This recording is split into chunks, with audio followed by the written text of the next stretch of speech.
I always listen to the Waking Lions. Great guys, very nice guys. I know they're going to be huge.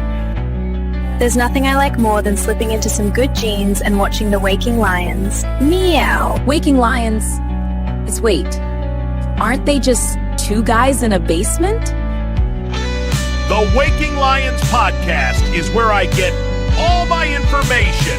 I only ever truly sweat when listening to the Waking Lions podcast. Margate and Waking Lions? Capitalist assholes. Yeah, I'd shock them faster than Kaya. There's three things in my life: World of Warcraft, Dr. Pepper, and Waking Lions. That's it. Nothing else. Waking Lions are true alpha males. And I fucking love them. If you watch the Waking Lions podcast, well, Half-Life 3 confirmed! Let the static tear it down. She wolves rise, we own this sound. Riffs that snarl, loop the night. I'm Amelia Wolf, and I'm alright. No fake news. Getting the views. They're gonna be huge. Waking Lions. It's simple. You watch, or you die, or you die, or you die, or you die.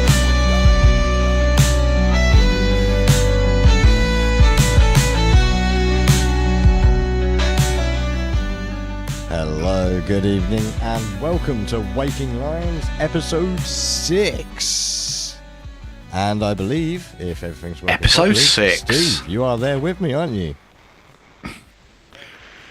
I certainly am. Not with you in bodily, but spiritually. That sounded really wrong, didn't it? Well, in this day and age, you never know, do you? Indeed. We are fluid, but not quite that fluid. That fluid, no. We're not Thomas Cook's fluid. Oh, wait, I'm jumping ahead. No. You are. Yeah, as ever, you're preempting the show. Yes. The podcast, Which show, you whatever. does that. Like, I get started and you're straight away like, right, let's jump right to the end. And that is with no prep. As ever, I don't know what's going on the show at all. So it's all good. It's quite good to be, just sort of doing it off the cuff over here, as it were. Oh, that's great, because this week's topic mainly was your suggestion. So I'm glad to hear you're properly. Very true. I don't know if we can fill 2 hours with it, mind you, but still. Well, we will have like a slightly shorter show this week. I know I say that every week, but you do. Yes, we're getting more truncated. Yeah, I mean we have slightly less topics than usual, but I also think we probably actually may still hit the 2-hour mark with the stuff that has happened, because we have breaking news. We do. Part of the whole. Do we? Sorry, go. Well, we do. What with the Epstein files and whatnot. Yeah, it sounds like the X-Files, doesn't it? Probably less believable than the X-Files, to be fair. Yeah. But before we get too deep in, I want to say a big hello to everyone tuned in, and if you are tuned in, make sure you hit the like, share, follow, and subscribe buttons, and hit that little bell notification, and you'll be notified of all of our latest content, because, boy, are we algorithmically challenged now, eh? We always are, and I think probably after that intro, the slight AI intro, that may be slightly more challenged. Well, yeah. Well, the thing is, they have actually changed the algorithm, and this is something they do frequently, obviously. But apparently, there's a whole thing with that. I mean, I don't know, do you fancy digressing this early in? I think we'll have to digress this early in, aren't we? Yeah, so I was watching Romanian TV, our good Romanian troll friend, and he's pointed out that a whole suite of new things has appeared in the YouTube creator section. Okay. And it allows you to sort of look at what the most popular subject at the moment is, or popular topics, trending topics. Okay. And not only will it give you suggestions on what to call your video and how to structure it, it will like sort of lay out the whole thing for you, basically.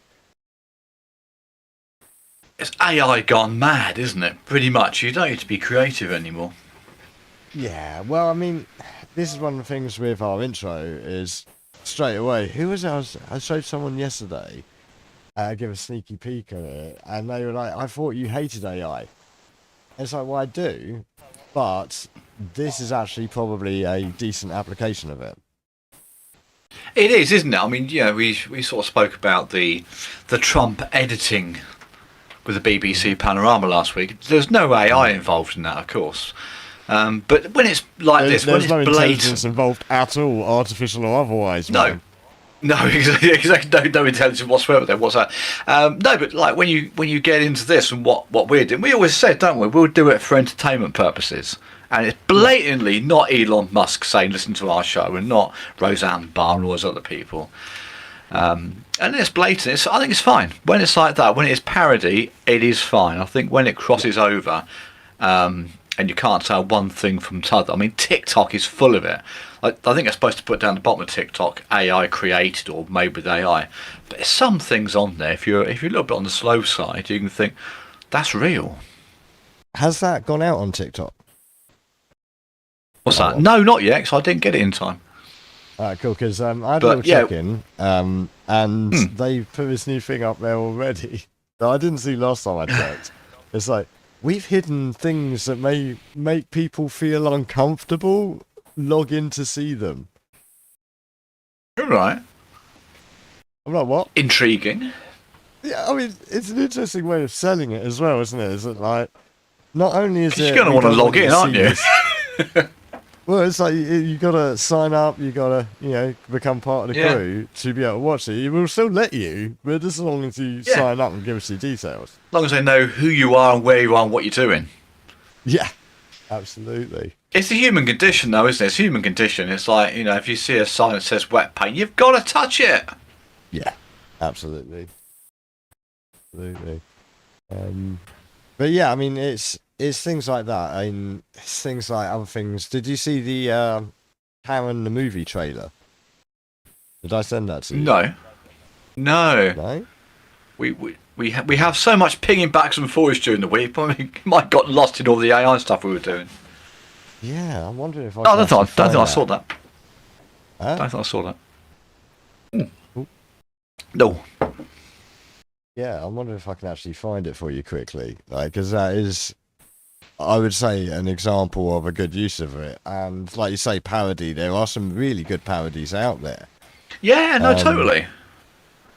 Oh, typical, just you know, technology. Karen the movie, right? I'm sure I'd say this. Oh, you did? Yeah, that's a while ago now. Yes, yeah, I did see. You know yeah. what? Damn, there's like a whole bunch of like rip-offs now as well. Oh, there's a Christmas Karen. Wow. Not Christmas Carol, Christmas Karen. A parody of a parody of a parody. Yeah. This is where we're getting to now, though, isn't it? Oops, sorry, am I loud? Yeah. Well, here we it's go. like the government's a parody of a government. Yeah. Have a look. So yeah, I think I might have found it, man. Here we go. Let's see if this will work. Oh, summer's afternoon. That's something. Oh, yeah.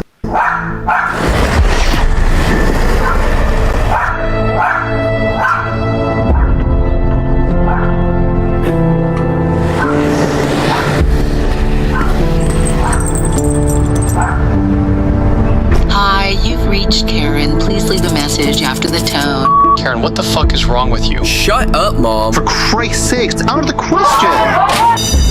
You fucking moron! Didn't you wear that yesterday? Hey, you sexy lady, come here. Hi, this didn't fit me. I would like to return it. I'm sorry, ma'am. We don't accept returns. Let me talk to your manager. The manager isn't here right now. He can't talk to you. People have been stepping on me for too long. I mean it, goddammit. We deserve refunds. I'll track him down if it's the last thing I do. What did I say about giving refunds? Say hi to Reddit, motherfuckers. Let me know if you want to start a loyalty card.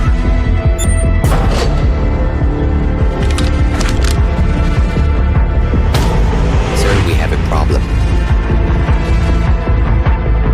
Looks like motherfuckers are half price. We have an unsatisfied customer. 俺がやる.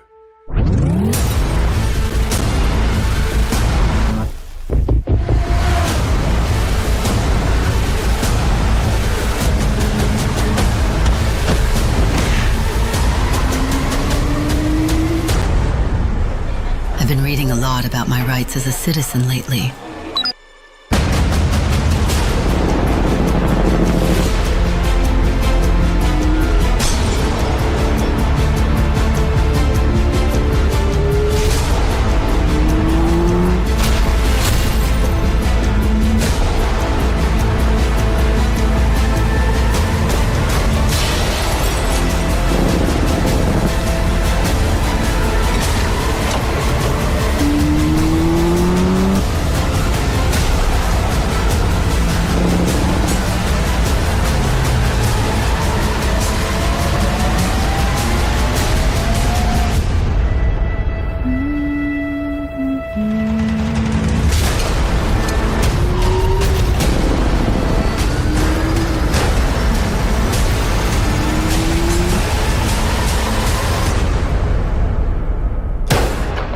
Ma'am, you know anything about an incident with a roller skater? This is fucking harassment, and I will sue you. There we go. That is good. I forgot how good that was. I think that, it is that amazing, could actually isn't be it? a title for one of our episodes. I want to speak to your manager. You know, this is one of the downfalls, right? And I'm sure someone out there is going to complain. But Mini Driver is like fully on with the Karen thing, and there are often instances where he will just like behind me just say, "I want to speak to the manager." Yeah. Like, not now. Not now. Exactly. It's taken a life of its own, but like I say, we said totally AI all that, and yeah, to be able to do a movie trailer like that, no expense spent whatsoever, pretty impressive. Absolutely. I mean, the thing is, it's not trying to be anything that it isn't, right? It's just straight up, here's some ridiculousness. Yeah, totally. But ridiculousness does happen. That could quite legitimately be a proper trailer. You sort of saw that. Well, this is one of the things that inconsequently. I think Chris Gore brought up on Film Fab, is he believes it's a good idea for prototyping stuff and storyboarding stuff. Yeah. Yeah, no, definitely. I mean, our good friend and one-time fellow presenter Neil is currently producing a film, directing, filming a film. He could save himself a lot of time and effort, really, couldn't he? Just AI the whole lot of it. Well, depending on your limits, if it's like 6 seconds, like the ones we've been doing there, it'll take a while. Well, it would do, but then filming takes a while. Well, that's true. But in the case of this particular Karen one, I think, if I remember correctly, the guy did stitch together a whole bunch of smaller clips for it. Yeah, I mean, if you use, we use Grok for ours. Other AI generators probably available. I've not looked to see how long they can actually do a video clip for. But as we found the other night, they have its limitations. When you've done about 25 downloads in one night, that's enough. Time's up. Yeah. Well, they have their limitations in performance as well, don't they? The one we did of Jules from Pulp Fiction. He was not Samuel L. Jackson. He was not well. Yeah, he's just having some sort of weird vocal seizure. Yeah. It is strange. Like we were saying off. Yeah, like we were saying off air just now. Some of them you would think it's going to get Tom Baker, David Attenborough, really well known. Samuel L. Jackson, really well known. Some of the lesser known YouTubers. I'm not sure about that American wrestler. He seemed to be quite aggressive, so I assume that was fairly close on that one. Yeah, Bret the Hitman Hart. That was a pretty good one. That was a pretty good one. Yeah. Very strange indeed. But it does go to show that somebody sat on a mobile phone in their spare time can knock up stuff like that, and scary. It's all about the inspiration. Yeah. Yeah, when you got someone constantly sending you WhatsApp saying do this, you just get into a bit of a you get into one a little bit. Yeah. Your evening soon goes. On. Right, I was just saying, I should point out that the audio for that was also AI. It was Suno AI that was used for that. Oh yeah. Yeah. And shout out to GMW who did the prompting for that. And I'm pretty sure you'll remember from the List Guide Anime and Gaming Con last year, or this year. We played a whole bunch of those in the background to see whether anyone noticed. And on the whole, no one noticed, did they? No, not at all. Very fast. We've digressed. We've done a good 20 minutes of digression, which is good. Yeah, not bad at all. Fantastic. there goes the budget of 2 hours. The limit. Yeah, of 2 well, hours. I mean, it does buff out the bit about children need and that. But although it ties in very nicely with the current news of the day, doesn't it? I mean, because in case anyone hasn't heard, Trump is suing the BBC for billions. Gazillion. You should have that clip of the Austin Powers one, shouldn't you? Gazillion, trillion, billion dollars. That's just so. I mean, fair play to him. I'm not going to fly in a British court. I think they've got a limit of, let's say, 10 million or something silly. They're not going to start doing billions over here, are they? That's for sure. Well, it's dollars, isn't it? That's it. Yeah, so whatever that equates to, I don't even know what it is anymore. It's only 1,000 million, isn't it? It's probably 26. I think the Americans it's 1,000 million, but for us it's 1,000,000,000. I mean, crikey. I know, I mentioned the other day, a friend of mine said he worked out that's £43 per licence fee payer. They got to stump up for that. Yeah, the ones that are still paying the licence fee, of course. It's an interesting tactic, isn't it? To be fair. I mean, they've had their apology. He's had his apology, and he did say he wanted an apology, but that is all they've done. So I'm not sure where this is going to next. Whether it's obviously it's still a live lawsuit, but what's happening with it? It'll probably just die a death and go really quiet for 6 months, and then suddenly we'll see the demise of the BBC. Well, it's generally happening anyway, isn't it? I mean, one of the interesting reactions this week has to be the way the BBC have turned around. Have you heard this? Try to stop you from cancelling your licence. All right. Have you not heard stop this? You, can they? No. Well, there is obviously, the legal question, isn't there? Yeah. Can't I mean, if you've paid it, I guess. You've paid up for a year. I mean, some people do it on direct debit, don't they? The good old BBC advert that comes up. You can do this in easy to install monthly payments. Or bite-sized payments. They always selling that.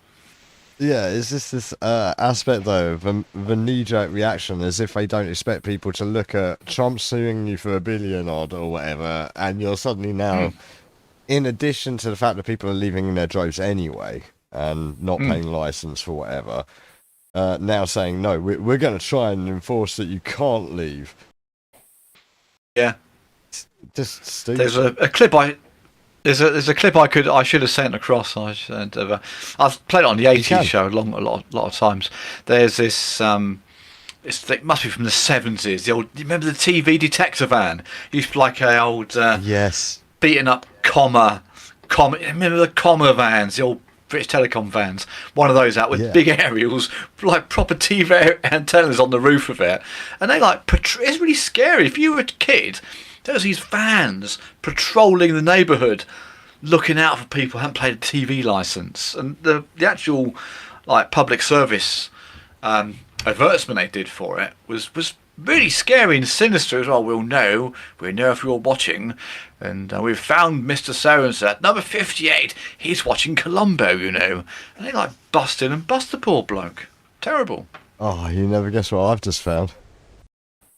I think I found it. That very same clip. It's proper sinister. It's proper sinister. All about Let's have a look, you should probably start using that again. I think it's here. That's it. Yeah. Yes, there's a TV set on number 5. It's in the front room. And they're watching. Wait. It's in the front room. Okay, we're coming up on number 5. It's in the front room. That's brilliant. I don't think they've got technology now, have they? Well, dude, the technology's way beyond this now, isn't it? And they know what he's watching. He's watching Columbo. Poor bloke. Yeah. He's having one of those cheeky ones before the wife gets back home to the newsreader. Was it Sue Lawley? What, in front of Columbo? In front of Columbo, yeah. Columbo just likes to watch. Just one more thing, sir. Just one more thing. Can you imagine can you imagine the modern version of this? He's watching Love Island. He's in his pants. Yeah. Well, actually, no. The sad thing is now it would be he's watching Asmongold. He's in his pants, and he's playing gacha games like freaking Zenless Zone Zero or some crap like that. Oh, dude, they have to put his advert back out again. It's proper 70s sinister stuff. It really is. Watching Columbo. If you don't have a TV license, it won't take us long to find you. Wow. Like, what? It's incredible. There you go. That's gonna happen. I mean, certainly, what was that? 70s, 80s. There were a lot of mysterious vans. We're digressing again. A lot of mysterious vans would patrol the neighbourhood. Do you remember? I don't suppose you were ever that naughty when you were a child, but you were told that there's a van that goes round collecting naughty kids. Hold on a sec. I think no, that was just me, obviously. Hold on. If you're naughty, the van's coming round. They take you somewhere. Yeah, but which probably leads into the Epstein conversation, doesn't it? All this bands and do you not mean away. This particular sketch here?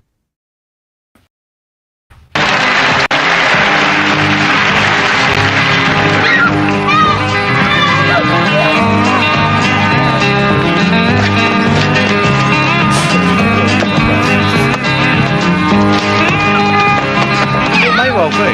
Yeah, that was it. But that was a real thing. That was a real threat back then. 4, 5, 6, 7, 8. What's my house?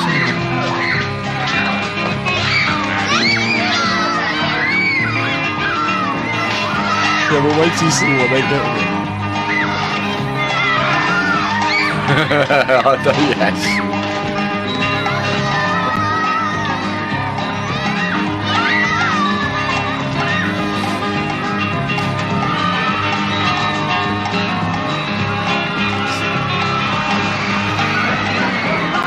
So ahead of its time. Oh no! Oh no! They say they didn't know. I mean, if you not being funny, if your employer's making jokes like that, what chance is there? Well, this is the thing. There's so many examples that at this point you've now got to wonder, dude, were they actually kind of really taking the piss out of us? Which does lead us into children in need. Right? I know. It's common knowledge they all knew, and it was very clear they all knew. With all of it, and it was like a running joke, wasn't it? Yeah. Weird.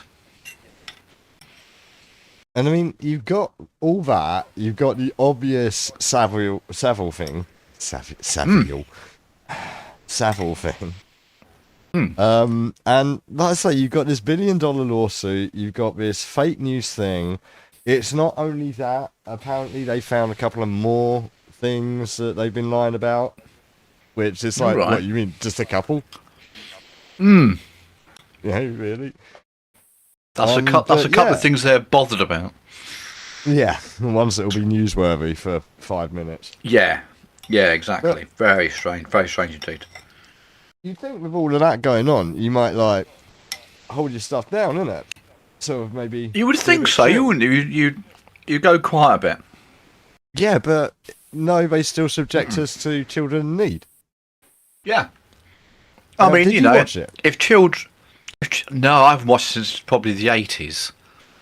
I'll tell you what, I listen, and other radio stations are available. Radio 2 is like constantly on the background. And I can't be dealing with this constant banging on. Oh, Sarah Cox is running a marathon every day. And all this flipping do-goody and backslapping. But like I said, all getting paid, these people. Yeah. And if you see her doing this marathon, she's got about 10 support vehicles around her. Who's paying for that? Yeah. Yeah, I mean, one question I do have though is like, you didn't watch it, so why did you want to do this subject? Because I think it's very, I don't know. It used to be a thing every year. You'd watch it, wouldn't you? It's like required viewing, because back in the day you didn't know any different possibly. And you thought, oh, it's genuine. There are children in need. Probably a lot of children in need at the BBC, involved with BBC personalities. Yeah. They're the ones who need our help, boys and girls, by the way.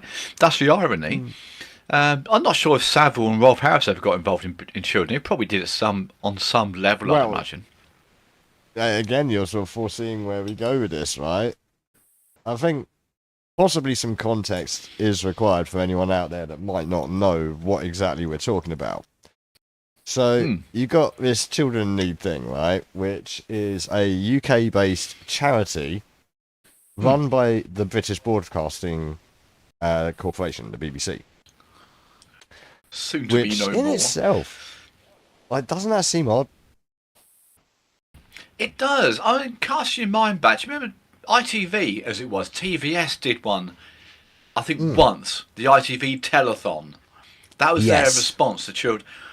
I think they did it once every 2 years. And I think they did it for probably 2. They did too. And that was even more cringe. I think so. I think that's even more cringy than the BBC's version. It's like I don't know. I people kind of preferred the telethon because you had people like Bobby Daffo and that is true. All sat up in which one? Paul Daniels, Gracie Prendo, Biff Puff Puff. Wayne Dobson. Oh, that's a name from the past. Yeah, I remember him. It's the kind of magic.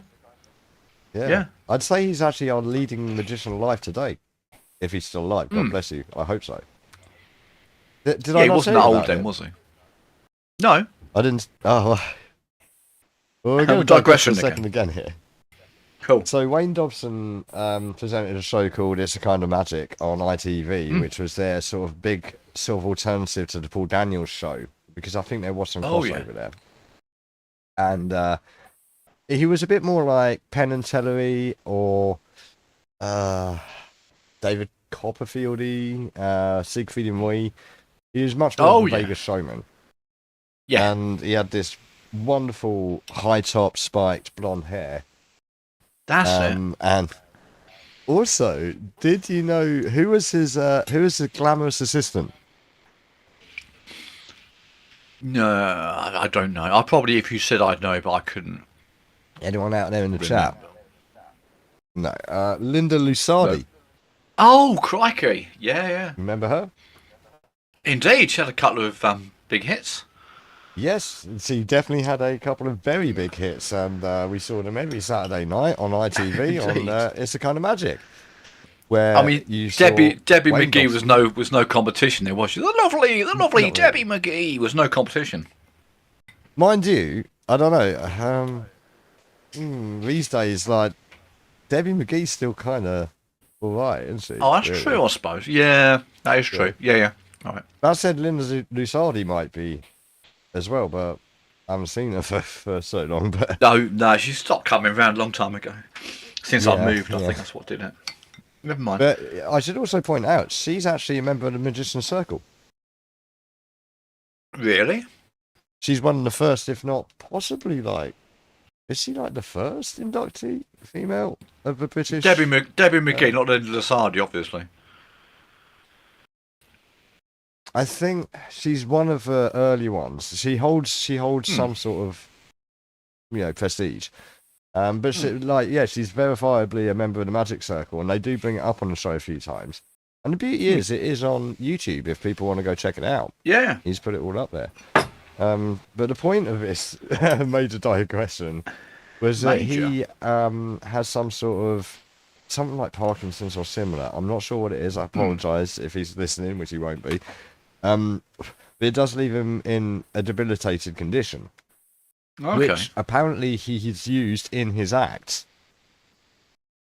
Okay. So he's sat on a bar stool. This is the instance I've heard of. He's sat on a bar stool and he's got these cards that he's just about holding. And it's like, pick a card, any card. And the guy picks a card, looks at it, he's like, put it back. And when he goes to put it back, he goes to shuffle it, but has one of his spasms and falls off the chair. No, chucks them. Throwing the cards everywhere. And the people obviously are like, oh my God, are you okay? And he just leans up with it, either in his mouth or in his hand, or and just goes, is this your card? This is your card. And it is. Brilliant. Wow. Go with it, if you... he's working with that, isn't he? Anyway, that was a digression. We were talking about telethon, the ITV telethon. Which, do you remember the mascot for it? The telethon? Yeah. No. Oh, I would have thought you would have remembered that, the 2 years it ran, one of which I think Terry Wogan presented that was so prominent, wasn't it? I just remember a red, white and blue sort of logo with it. Yeah. No. What? Who was Pudsey Bear's rival?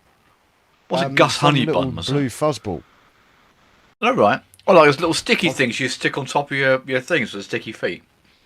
Yeah, I think it might have had sunglasses and a telephone on. Yes, I remember it now. Yeah. Yeah, I remember. Yeah, crikey. Yeah, but there was obviously a reason why ITV dropped that. Maybe the people in TV land said we don't need two. Well, this is very true. I think it probably raised about £88.50. Yeah. I think there may be some other factors involved there, like in the structure of it and whatnot. It might have been a bit more difficult for them being a network of small companies rather than the BBC. Well, this is it, 'cause that was back in the day. Well, I suppose it's still networks now, isn't it? I think that's probably in the 80s when the networks all sort of split off, didn't it? Went their own way. We had TVS when we was down where we were. TSW here, I suppose. So you have TV South. Didn't they do? What was it?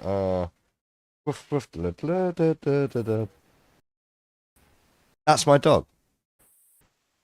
Who's that? TVS.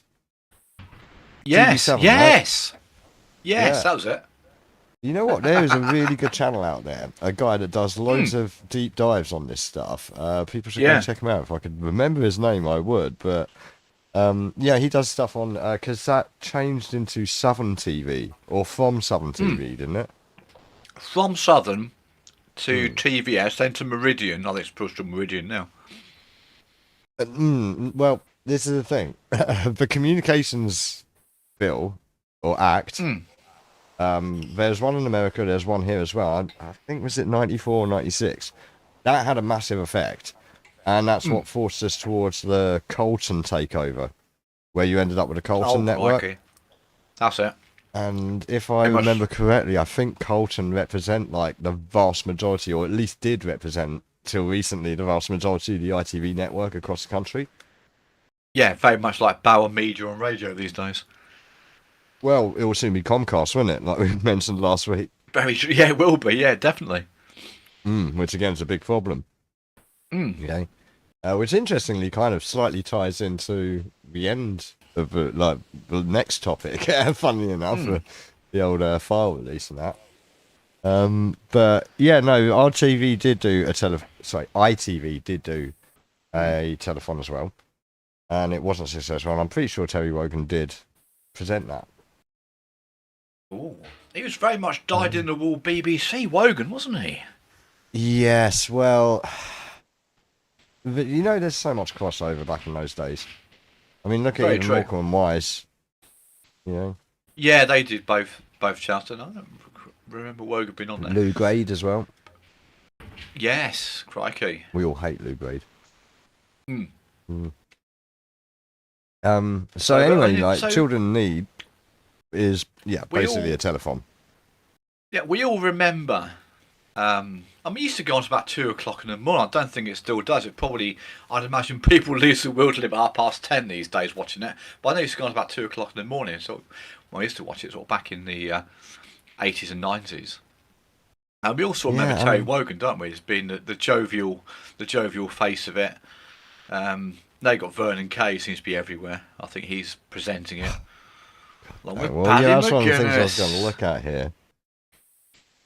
I think Terry Wogan. I think you'd like to think they do it for the right reasons, but unfortunately, Terry Wogan got caught up in it about 10, 15 years ago, and it transpires that he was getting paid for it. I'm not sure how much he was getting paid and how he didn't notice that money going to his bank account every month, seeing he used to work in a bank in Ireland many, many years ago. But yeah, he sort of lost a bit of credibility there. I think he paid it back. Well, so allegedly, apparently. Okay, a little quick brief history for folks, right? So originally, this isn't the first BBC thing. They've done other ones, and it started out in 1927 with a Christmas appeal, apparently. I bet Wogan was involved in that as well. Huh? I bet Wogan was involved in that as well, 1927. Yeah, probably, yeah. And Esther Ransom. Oh, God, no. But they had a televised appeal called The Children's Hour, which aired in 1955, fronted by Harry Corbett. Oh, yeah, it was City. Well, at least he had his hand up a puppet. Well, rather than the hands that are wandering in this day and age, eh? Exactly, yeah. Yeah, but yeah, you mentioned Terry Wogan. He made his debut during the 5-minute appeal in 1978. Wow. Yeah. Wow. So good old Wogan. that evolved into Children in Need in 1980. Yeah. And it was presented by Terry Wogan, Sue Lawley and Esther Ranson. Something for the fathers there, bit of Sue Lawley. Not sure about Esther Ranson's That's Life days, I'd imagine.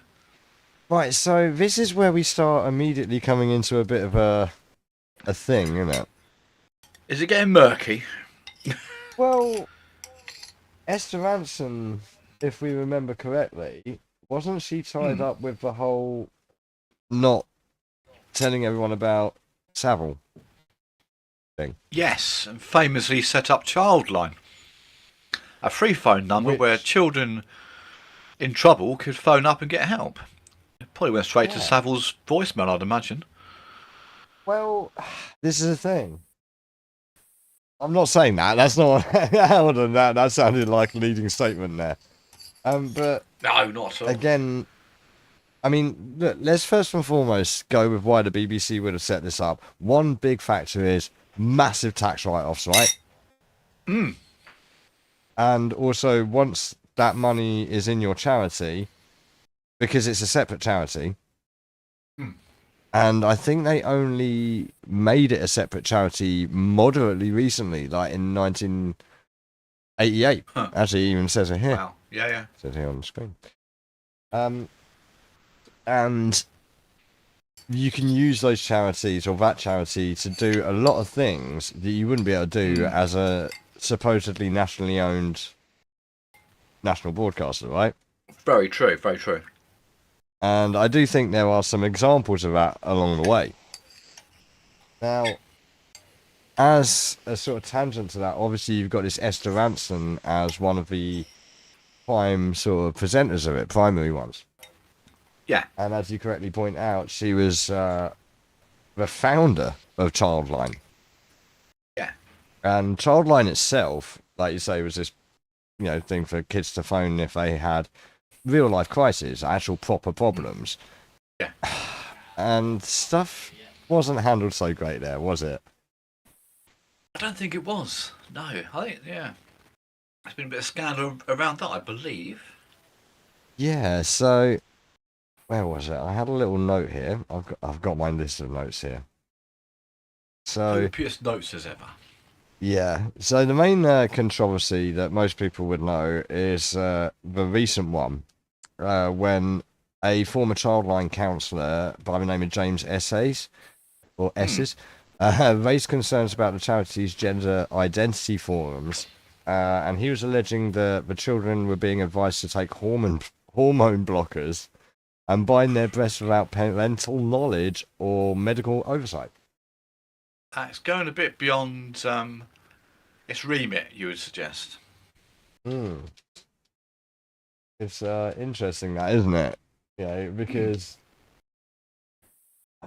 I mean, take a note. Like, I do feel like there's some interesting factors straight away to note there on your bingo card. It's like, okay, we've got a link to giving, because this is not an isolated thing, is it? Do you remember the case with the teachers at the schools? Yeah. Yes. Yeah, well, that was near me. Crookham Court School was just up the road from I used to live in Berkshire. Big old scandal. Oh, right. Yeah. Well, maybe you can explain that a little more for anyone listening that doesn't know. Well, it's a private. It always looks. You drive past it, and this again ties into this naughty van. Sort of where you'd end up if you didn't know what it was. It's just we didn't know about private schools back in those days. That's where you go. It's up this hill. It's about 3 miles from the centre of town. Up this hill, big old building, big old scary building, sort of in the middle of nowhere. Sort of if you escaped, you couldn't get very far because it was all like on moorland, not that far from Greenham Common Air Base, which I mentioned a few weeks ago with the old cruise missiles up there. It all went on. I'd say it all went on in my neck of the woods back in the day. Well, the thing is, I think it's all going on everywhere. Yeah, I think there was, if I remember rightly, a whistleblower that said about what was going on up there. I think the headmaster got done, teachers got done. I think some people came out of it, the whistleblowers came out of it okay. But the place was shut down pretty rapidly. I think it made it to flats up there now. What a surprise. If only they knew. If the people now know that they're living happily in these houses, because they would have come from out of the area, so they wouldn't have a clue what's going on. Ironically, bang opposite there, because again, it's all tied into the American Air Base at the time, so it's all like US land opposite. And the US built a really good school up there for the US servicemen's children. Had an athletics track, really no expense spared on this school. The minute the Americans went, what do? They turn it into a psychiatric hospital and prison. Well, literally, you can see it from the window of the school. The old school is strange, murky. The weird thing is, like, I've got this odd link to living in places that used to be mental institutes. You in this guard now, so you're in good company. Well, luckily here it seems to be okay. I did a quick check on that, like a couple of Indian burial grounds, but yeah, all right. What, proper Red Indian ones, not like... Yeah, so sorry, Native Americans. I apologise. I should have been. I can't say Red Indians, can you? Yeah. Whilst I was wondering what they were. Anyway, we're digressing yet again. Well, so back to Esther Anderson, the founder of Childline, and also like founding presenter as such of Children in Need. Yeah. Back in 2012, which is probably a long time ago for people to remember now. But there were big concerns about her because she could potentially, must have, should have, couldn't possibly not have known what Savile was up to. Probably goes for most of the BBC, you got to say. Yeah, well, I mean, I think over the years it's been fairly categorically proven. Like, look at John Lydon that we mentioned last week. Yeah. As an example of the BBC editing out stuff that would have compromised them. Been damning. I mean, I've always said that both of us have both worked in large corporations back in the day, and you know, don't you? You know, if there's a wrong 'un in the office, it just gets around, doesn't it? You can't keep it quiet. If someone's got a certain predilection for whatever, they know. People know. People talk. So how that was not known is quite beyond me. I should have got that Rod Serling blowing clip with the predilections in it. It's just weird, though, isn't it? And like I say, you've been surrounded by cameras and recording equipment all day.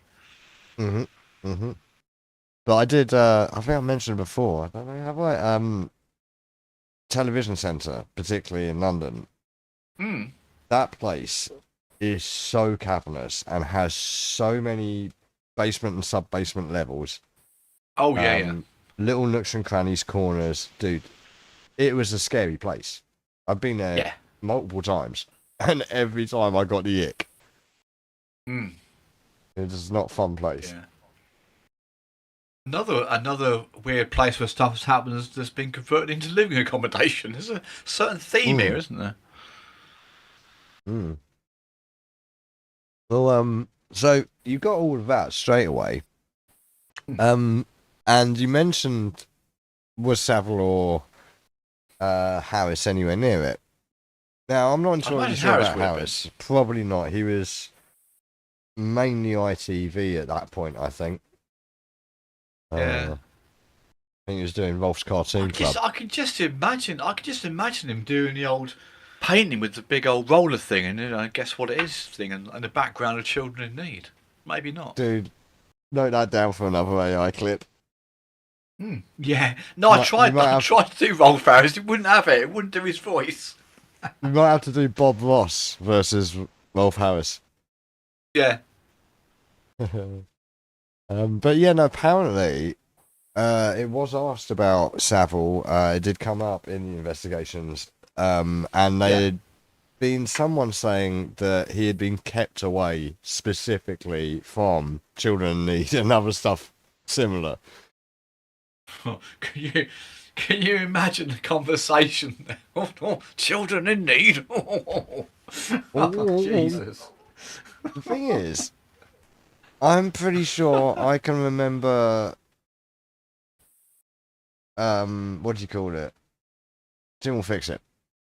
I'm really sure I can remember links There between would have been a that, special. at There would least. have been, because they used to do specials as shows, didn't they? So there'd be like a special men behaving badly scene for it, and Thin Blue Line, Blackadder, and whatever.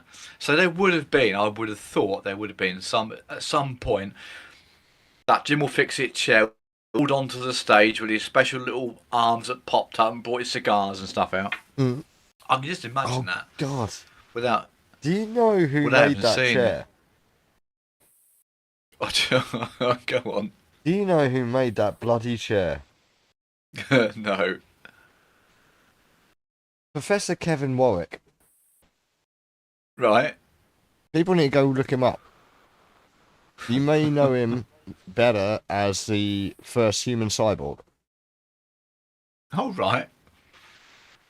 Interesting. University of Editing professor, who implanted a microchip into his skin and then connected himself to computers and started off early stages of what now will be Neuralink.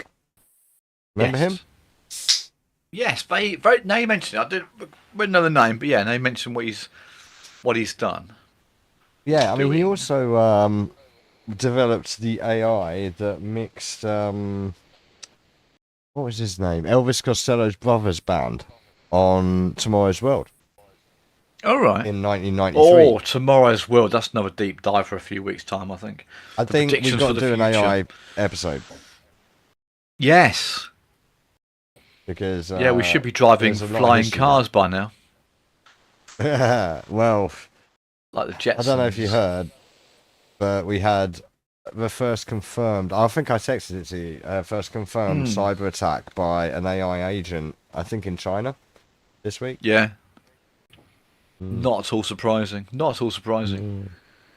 So we're looking a little bit here, right? I just wanted to have, because like I say, with all of that going on around Childline, Esther Ranson, the BBC's general reputation, right?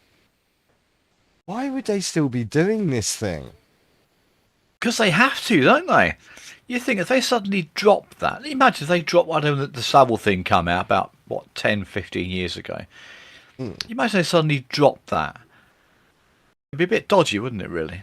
But I think things need to evolve. They do seem to like clinging on to these life rafts. I mean, Strictly Dumb Prancing's another one, isn't it?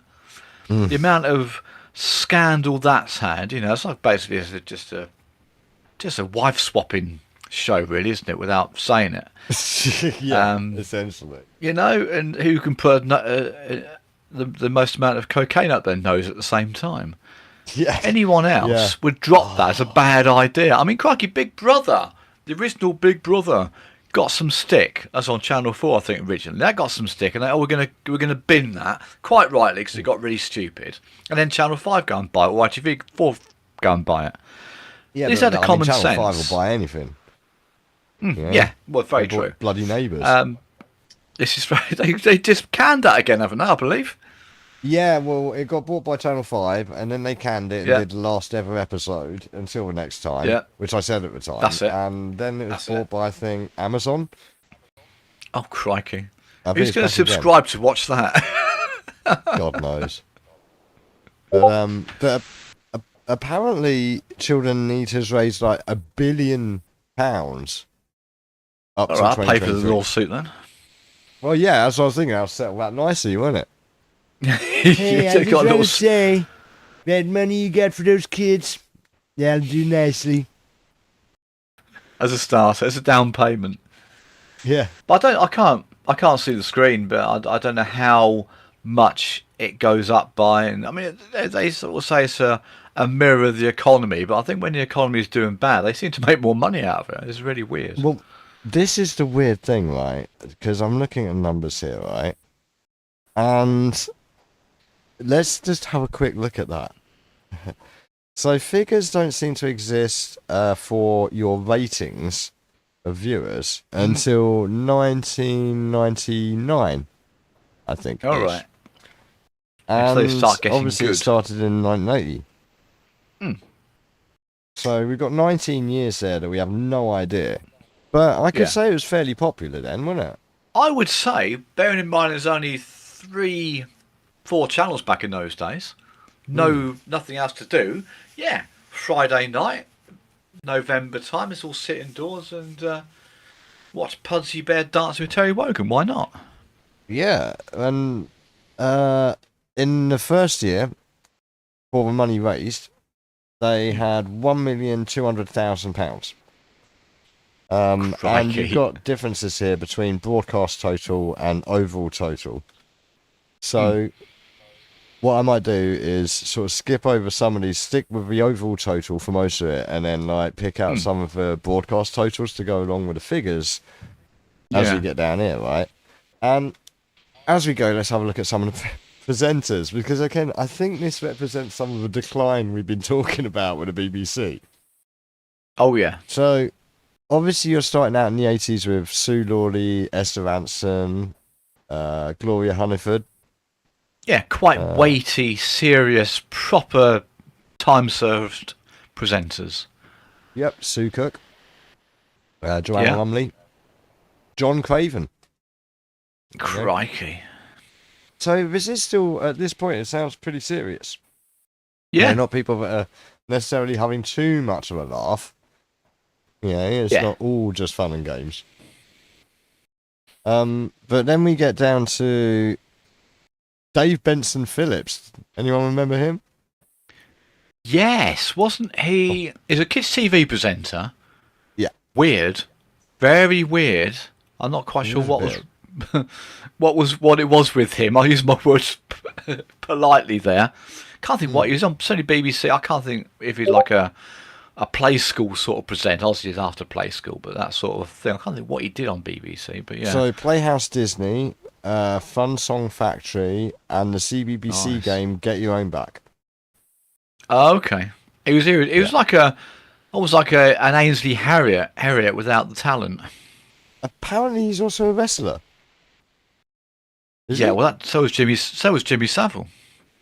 Well, there's a story to that. Someone out You there fought did him. a dive.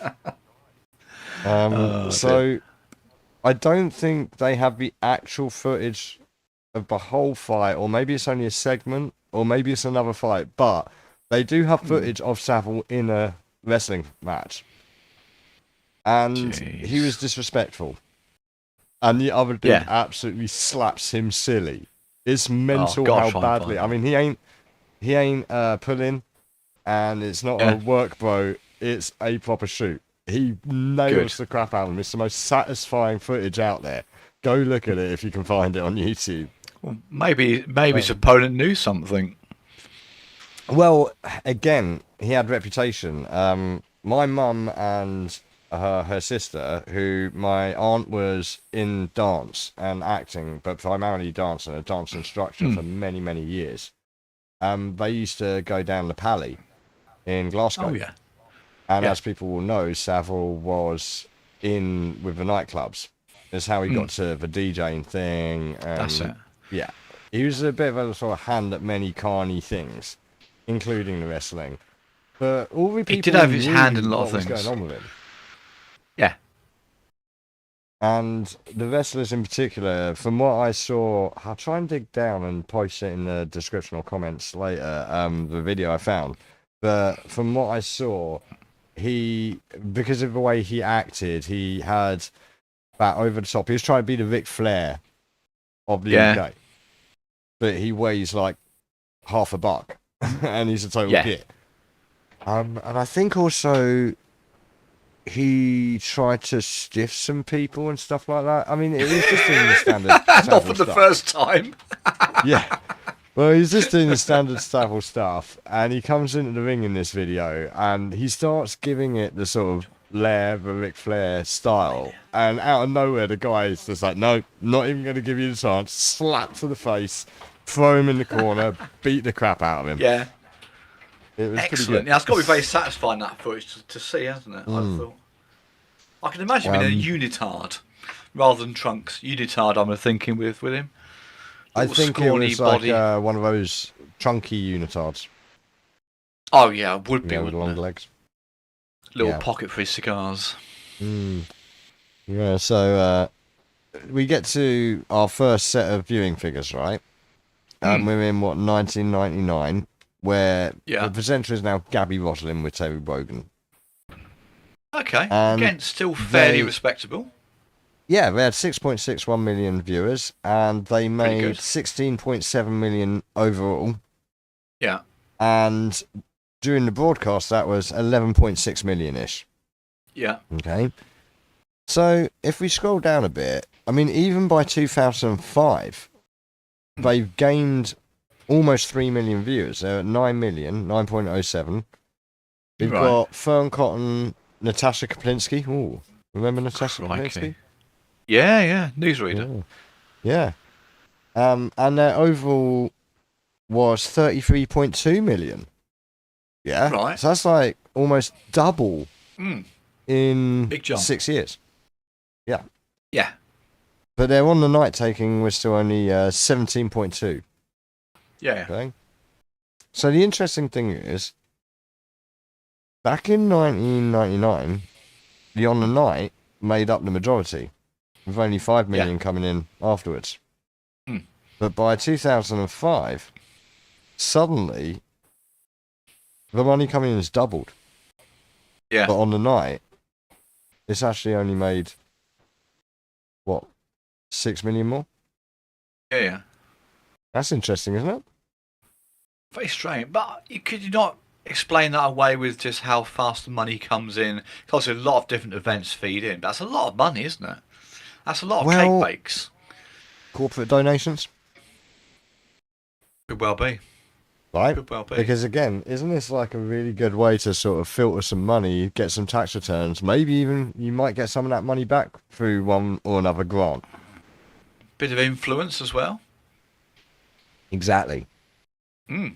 So we see the numbers kind of steadily go up until we hit a peak of 10.8 in 2009. Yeah. At which point they made 40.2 million overall and 20 million on the night. But look at the presenters. Tess Daly, Alicia Dixon, and Peter Andre. They were starting to scrape the bottom of the barrel, I think, then, weren't they? And that's the thing now, isn't it? It's like my complaint about radio presenters. Anyone that's a personality, in inverted commas, or has got a bit of a TV thing, can present radio. Clearly they can't. No. Well, this is an interesting thing I was going to point out. That one of the problems we have now is that you don't have that progression from radio to TV. No, and very few could do it. There was very few. Wogan did it very well. Jonathan Ross did it. Graham Norton can do both very, very well. Steve Wright, bless him, God love him, brilliant radio presenter, terrible on TV. Well, the thing is, if something stands the test of radio, then it would then get picked up, traditionally, to maybe become a TV show. Particularly when it comes to comedy and such, and this is a big area that we got a problem with these days, is stuff just gets thrust straight to broadcast, and it's utter guff. Yeah. Well, it's the thing, they just chuck on BBC. No, BBC 3 still exists, but it used to be the proving ground, didn't it? Some crap comedy, chuck on BBC 3, doesn't matter. Yeah, well, the thing is, you had, with the radio progress, I can think of loads of shows, like, Hancock's Half Hour? Yeah. If you want to go back that far. Yeah, crikey. Black and white days. Yeah. TV shows as well with Hitchhiker's Guide to the Galaxy. Yeah. That was a radio show first. And I did want one quote, because one of the criticisms of Children in Need is the way they call it essentially suffering porn. Because they just keep on showing all of the same videos year in, year out of starving little coloured kids. Yes. Yeah? And even David Lammy, the idiot himself, has been shaking his fist going, is giving a bad impression of Africa. Yeah. Well, it's like I said about the Band-Aid thing, isn't it? Since like the same sort of thing. Since the 80s, they've been starving over there. Don't seem to have done much good, the amount of money we chucked at them. Well, I mean, this is one of the biggest questions. Where's all this money going? And then you got, don't forget, you then got comic relief. Is that every 2 years now? Sport release, sport aid, band aid, all these different things that purport to raise lots of money. And you've also got to wonder, getting slightly political for a second, that is that not really embarrassing for this country that we're doing so badly? We've got to go cap in hand to people and beg for money to make the country better. Well, that is a very good point, because the thing is as well is that a lot of this money. This is the thing. Let me get through these figures quickly, and we'll get on to where that money's actually going. Because obviously, I say we hit that peak of 10.1 million viewers in 2011. Let's scroll down, and we'll see. Oh, look, it's going down. It's going down and down and down until last year, where it's 3.88 million. That is terrible. So, almost half than the viewers in the first count in 1999. So if you did a graph, let's say you did a graph of the state of the country, the state of the economy versus what, I bet there's no correlation at all, because you could argue, oh yeah, it was really bad in those years, that's why there's no money. And I think traditionally when the country's on its arse, people tend to give a bit more anyway. I think if you looked at the poppy appeal, that's probably consistent every year. I might be proved wrong, but compare it to the state of the economy at the time, that makes no sense. Well, if you look at the money, it doesn't seem to matter. Those figures, viewing figures, have been steadily going down every year. Yet the money, 2020, 5.12 million viewers, 63 million made. Yeah. Makes no sense that's at all. A peak, I think. I think that's the most. Yeah? In 2020, when, the coof is running rampant. Yeah. Right? Were people really throwing money at this at that point? Especially when only 4.5 million people watched it. Yeah. If you work that out, if you got to work out what divide that total by 4.5 million people. Yeah, and on the night, 39 million made and 50 million overall. Sorry, hold on. Wrong one. Sorry, on the night, 37 million and overall 63 and a half. Yeah. Again, these are pretty much numbers. Doubles How's that happening? No. And if you're a big company, you want... I remember, again, probably back in the 80s, so-and-so builders have just donated £500,000. Good on the building company, whatever it is. You want you want something out of it, wouldn't you? You want a bit of airtime from it. For people to be donating anonymously, let's say, very strange. Very strange indeed. You've got, let me have a quick look here. So you're 3.88, right? You've got 39 million on the night. Yeah. 6.61. Yeah. Was only 11 on the night. Yeah. Now, we can put the inflation thing in there and whatever, but really? 3 times as much by half as many people? No. Doesn't. I mean, I know less people will watch it. I don't know how they calculate the viewing figures. If someone's just sort of skipped a channel for 2 seconds, does that count, sort of thing? But I mean, we all know viewing figures these days. I mean, crikey, back in, again, referencing the 80s, a decent soap opera, we get 16 million viewers. Typically was it EastEnders in 86, was it the Dirty Den thing? It was 22 million views, something stupid. It was Only Fools and Horses would always peak at Christmas. But I think nowadays you look at it, I think probably 4 or 6 million is considered astronomical. Yeah, well, look at the Doctor Who situation. They're claiming brilliant numbers here, there and everywhere. And as I pointed out, I think the Shooty Gat were finale, was it?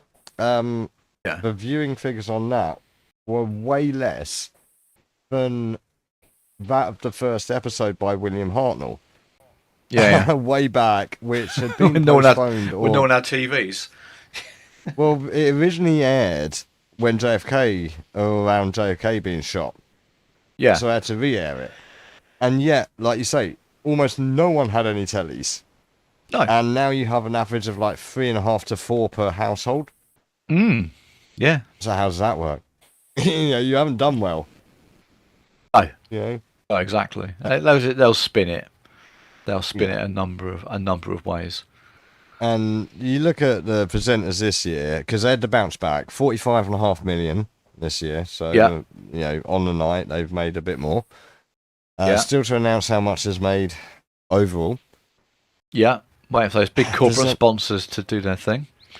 Yeah, presented by Vernon Kay, Paddy McGuinness, good old philanderer Paddy McGuinness. Jesus, there's no more vacuous waste of space than Paddy bloody McGuinness. Jesus. Yeah. Lenny Rush. Who? Rochelle Humes. Oh, was she a singer or married to a singer? And Big Zoo. Big Zoo. Big Zoo. Oh, there you go. That just shows potentially how far we've come from Terry Wogan and Sue Lawley. Sue Lawler. Yeah. Sorry, Louie. Yeah. And proper decent names, John Craven, proper serious people. Yeah. But then you've got the money the chief executive gets every year. And I'm not supposing that Vernon Kay does it for nothing. You would think he would do. Well, let's have a look see here. Under criticisms. So, in 2007, what you mentioned, Terry Wogan, it was found out that Terry Wogan had been getting an honorarium since. Oh, nice. And how much did it say it was? I could have sworn I had a figure here. Where did I put it? Nope. Well, it probably wasn't stupid money, and he always claimed he didn't know he was receiving it. But then it just starts to get tarnished from there. It just starts to get really murky from there on in. Oh. No, I didn't take a note of it. Damn, that's stupid. I should have done. Well, nonetheless, he was getting paid for it. And this is again one of the things, like a lot of people are getting paid for it. For example, right, you got to look at the broader network going on here, because I just breezed over the official singles, because all of these things have to have a tune, right? Oh God, they're terrible. They're worse than the X Factor ones. No bad enough. Well, again, if you look at the people involved, 1985, we had Clannad. Crikey. Yeah, Enya. Right? Yeah. And, I mean, people need to do a deep dive on the background of Enya. There's a whole heap going on here we in go. the background of Enya Very and quickly. their family. Huh? Very quickly, Terry Wogan was paid an hourly rate, not a day rate, an hourly rate of £1,300 an hour. I mean, wow. A brain surgeon won't get that. Yeah, making him allegedly the only celebrity ever paid, while other presenters and performers waived their fees. Wogan received his payment as part of his BBC contract. He reportedly did not know about the fee at the time, but it was released under the Freedom of Information Act. There you go. And he waived it in the end. But well, for that year, right? Yeah. Oh, yeah. Not as years before he got found out. Paid a whole lot back. Yeah. What an honourable thing to do. Yeah. But so we've got the music singles. We mentioned obviously Clannad and Enya in '85. Spirit of Play with Paul McCartney in 1988. Wow. Straight away there you've got your Tavistock Institute link. Right? Yeah. Again, we come back to this. Right? If people haven't been following, go back, check the previous episodes. Yeah, we've been laying the groundwork for all of this. I think we do need to do a full episode on Tavistock Institute. Yeah. The Beatles. And Billy Shears. I mean Paul McCartney. Too. Yeah, I do think so. But there's your link with that straight away.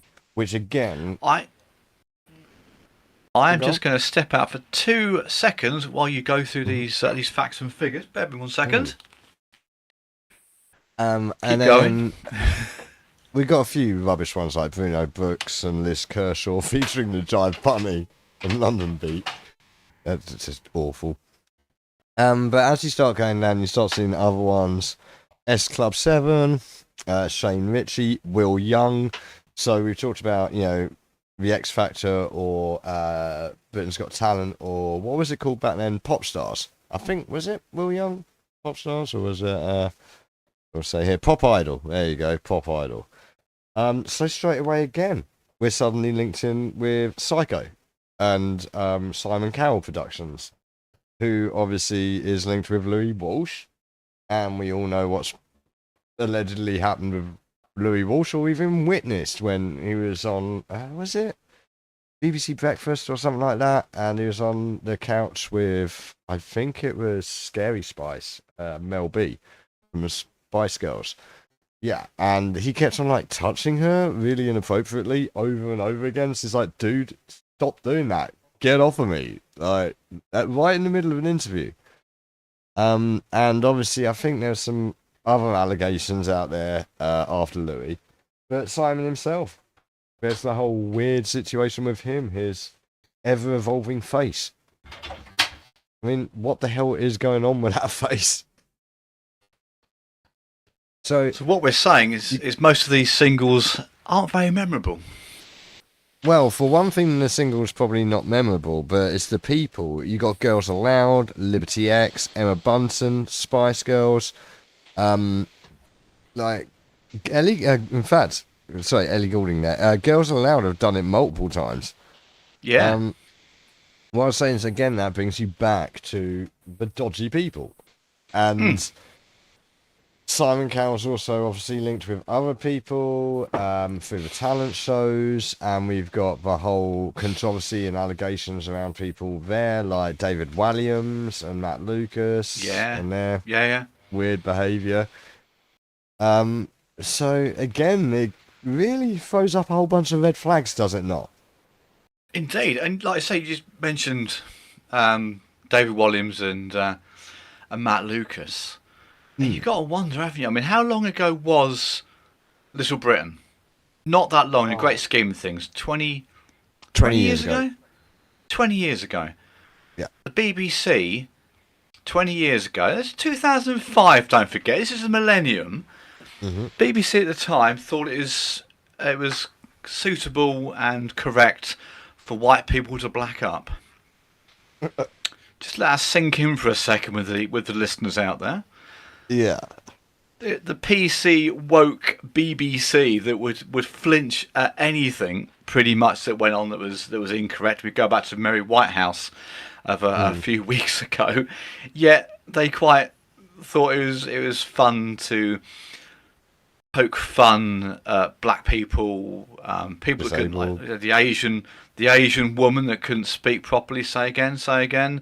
You had the ting tongs. No race was spared in it. You had the cross dresser, Emily Howard, the lady. 20 years ago, funny, yes, funny, and as Ricky Gervais said, if it makes you laugh, it is funny. But you gotta wonder, haven't you, in the millennium, how that got through. Well, there was a much broader culture going on back then. I mean, don't forget we had like the Day to Day, Brass Eye, Jam, other examples on the BBC. Let me think. There's a few other things there that really were pushing the boundaries because the White House watershed, I suppose you could call it, had gone. Yeah. You know, and with the advent of cable becoming mass picked up and Sky being mass picked up, there was a lot more deregulation and a lot more freedom to get away with stuff. But they allowed that to brood and go out and then shut it down really, really hard. And I think one took a while though. Took a while to shut it down. About the other. Yeah. you watch some of the older stuff now from like the 70s and the 80s on some of the satellite channels. They do little preamble at the start, recorded in different times with different attitudes, reflecting different cultures and whatever. You get a little warning with it. I still fail to understand how a national beloved institution such was the BBC back in those days weren't a bit more mindful. Very strange, but there you go. Yeah. So this is what I mean. Like, there's so much going on here, and when you look at, well, I mentioned the Tavistock thing, right? And I mentioned earlier how these are great ways that you can have like a BBC charity. You can filter money out to that through various people.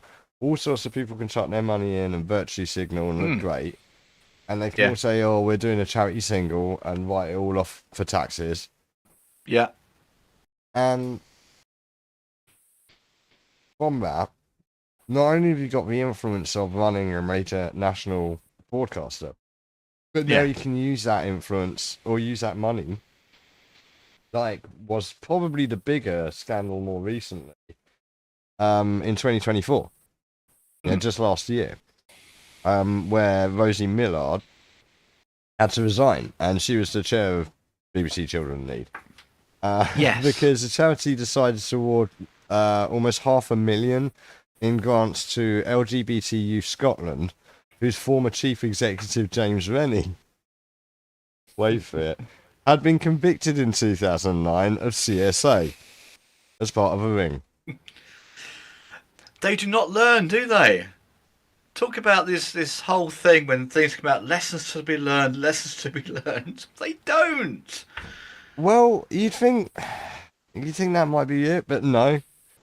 The organisation also highlighted that another individual, Andrew Easton, who contributed to a youth guide, was convicted in 2024 for sharing indecent images. But he was never an employee of the charity. No. But the links are there for all to see, and the connections are there for all to see. Like I said before, any other company or business, you got to think that the BBC is a company, is a business, is a concern. It's a bloody big concern. You'd weed these people out, wouldn't you? You only get so many goes at having these dodgy people in your thing, but it seems to be every single year, every single 6 months, there's another bad apple that's fallen off the barrel. Yeah, it's just relentless, isn't it? Seems to be, but they don't learn. And like the Hugh Edwards of this world, still getting paid his pension, taxpayers, license fee payers' money, by the way. If that had been a, ITV, Channel 4, Channel 5, BBC would be on its moral high horse there in its ivory towers, going, well, that's terrible. Yeah. And I mean, this is applicable. We could do more episodes on comic relief and World Aid and stuff, because this all seems to be very applicable in their cases as well, of weird stuff going on behind the scenes, dodgy links. Definitely. And it's not just where the money's going. It's also, are they actually even giving the money? Because in 2006, apparently they kept almost 100 grand. I think it was 90,000. Yeah, I think it was 96,000 or something like that. They just held on to it from Comic Relief and Children in Need. As you do. Yeah, it had to be investigated by like Serious Fraud Office at the police. I did hear a statistic, I think last week when it was all going off, that only 1 in 6 charities that apply actually get funding. So, every 6 that apply for funding, only 1 get it. So either they're asking, but people don't want much money. And we've all been involved with charitable efforts. I mean, crikey.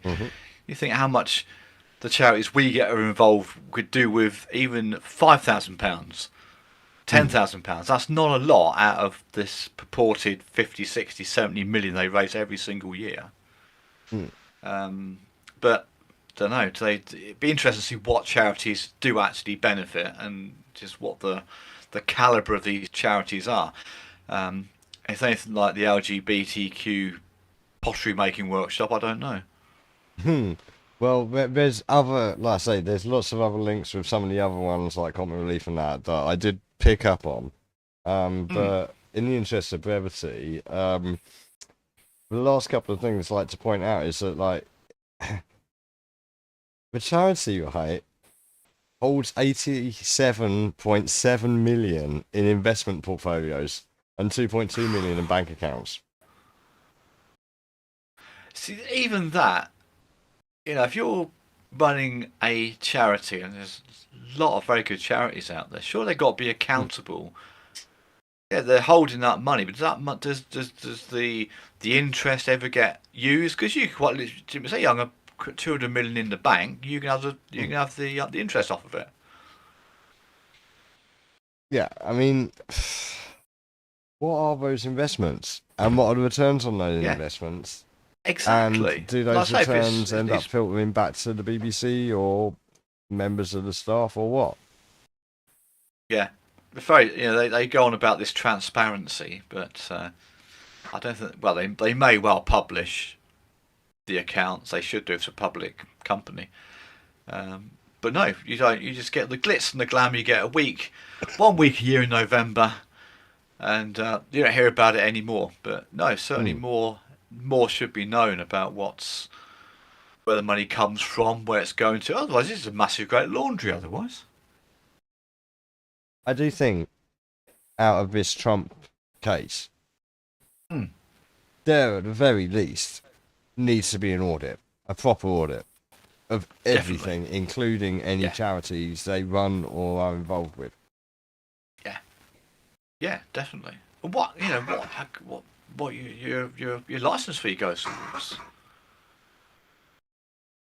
I mean, don't forget there's also Alan Yentop.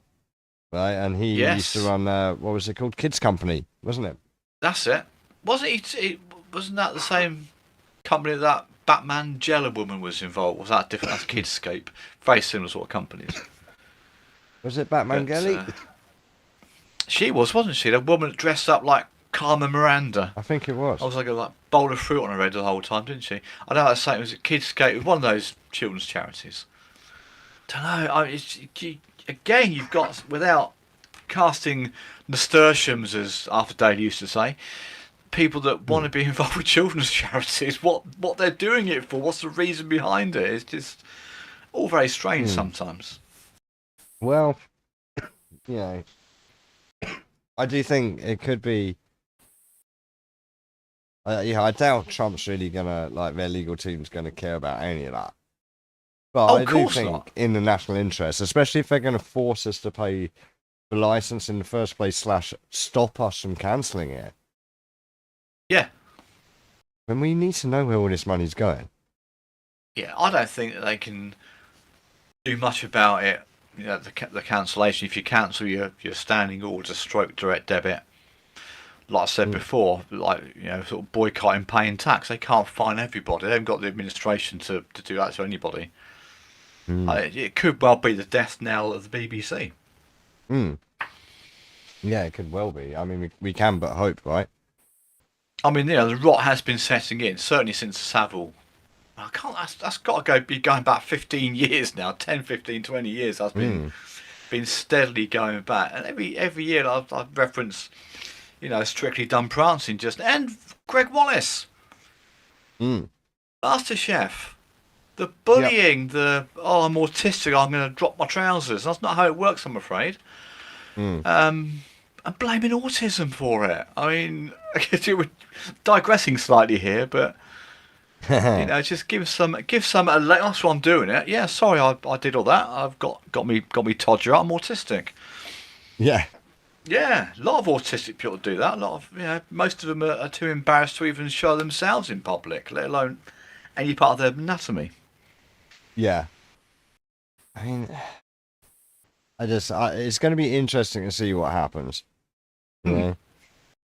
They've had a very bad run. They've had a very bad run of it, and I think had it been any other network, company, whatever service, they'd be baying for blood. They'd be jumping up and down to get answers to it. They'd be doing a panorama special, but not a doctored one, thankfully, saying how terrible this is. Well, it's the thing. Like, it's such double standards to such an extreme degree. I can't believe there's anyone out there that doesn't think they deserve absolutely everything they get. Totally. I mean, I think probably the demographic that once was is, they're losing them by natural selection now, by natural forces. They're just getting older. I think the people that held BBC to their chests to go, oh no, it's so lovely, probably very few and far between now. I'm starting to push up the daisies. Well, YouTube holds a lot more of the viewership than they used to. Yeah. And it's getting closer. I'm not sure BBC's that far off. If they're not under YouTube at this point now. I should really check out those figures at some point. They've got to look at that, haven't they? I mean, ITV and Channel 4, yada, yada, yada, they get advertised and they don't really need to be popular. But I just think that the whole way, as we know, that the whole way people consume things these days, on demand, we've got a very, very short attention span. I don't think it's for the good. You remember that they have to either set your video recorder to if you miss something or miss it. Yeah. It was a appointment television, wasn't it? If you wanted to watch something at 8:30 on a Friday, you had to be indoors at 8:30 to watch it, or if you had a video, you had to video it. It's just not good. Not good. Yeah. Oh, right. So, I think that kind of ties up that first topic. That is the BBC done. Pretty literally done. Hopefully, yeah. I say we shall keep our eye on it, and if the case proceeds, we'll do a little prediction. We should do some prediction envelopes, I think, and open them in years' time and see what happens, like little time capsules. I predict that the BBC are going to be on their arse by this time next year, if they're still even a thing. Well, their model have changed at least. Oh yeah, they'll suddenly go on demand. They'll suddenly be, even now when they're advertising, and they shouldn't be advertising anything on their channels. You can't miss it. Watch it on iPlayer. They don't even say watch it tonight. Call it whatever it's called. Whatever's on tonight. No, catch it on iPlayer. There you go. Yeah, no, it's like Doctor Who. Yeah, that last season of Doctor Who was on an iPlayer at midnight. I think it premiered. Yeah, and then it would play on BBC the next day.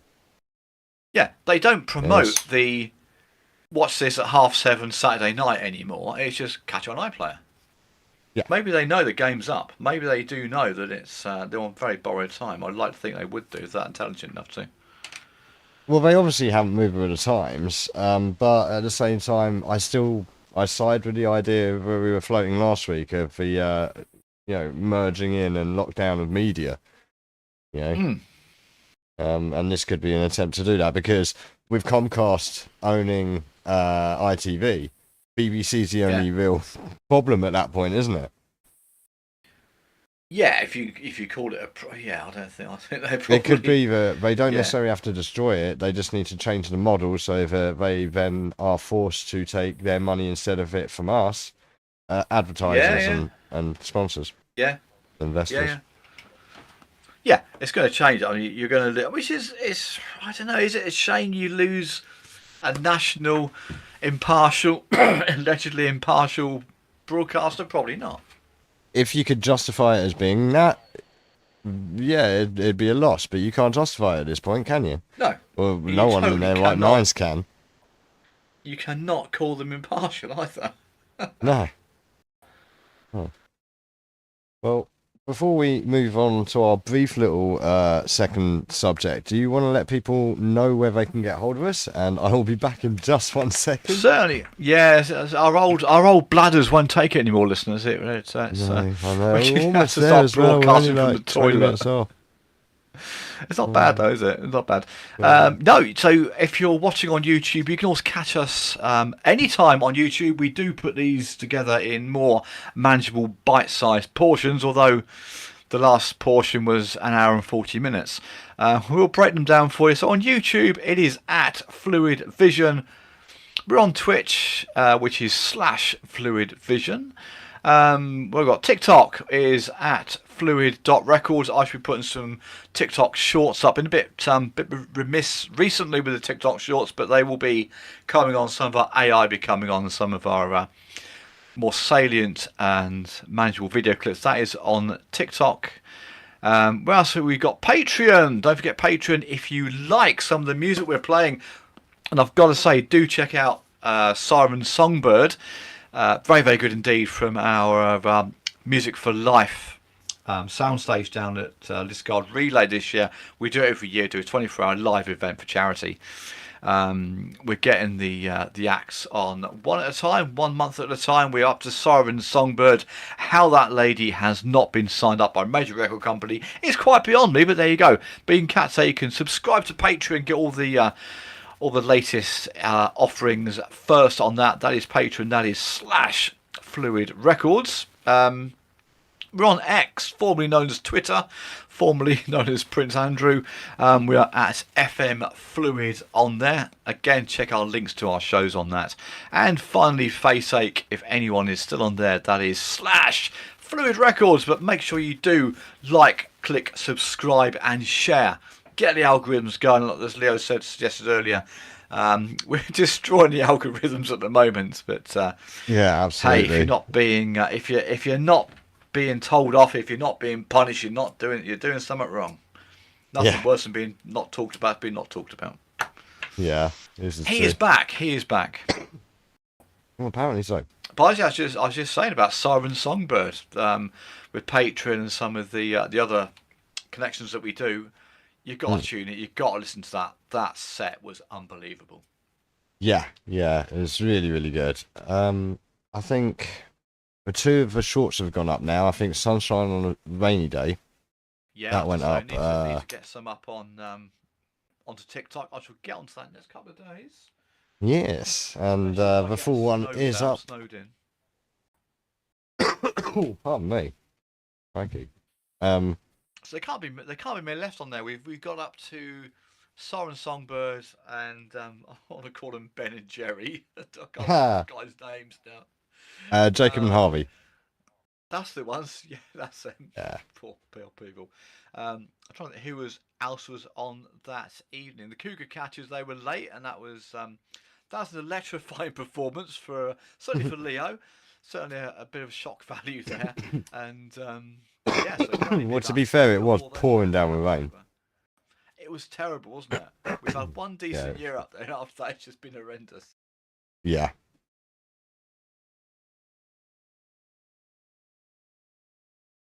Yeah, our second topic, which is actually a little bit lighter.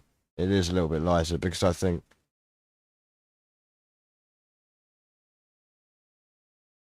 well, absolutely, because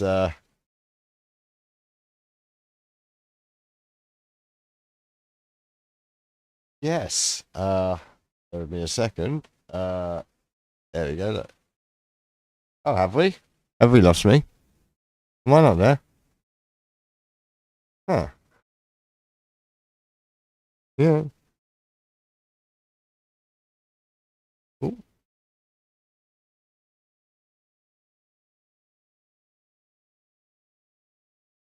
Have you really?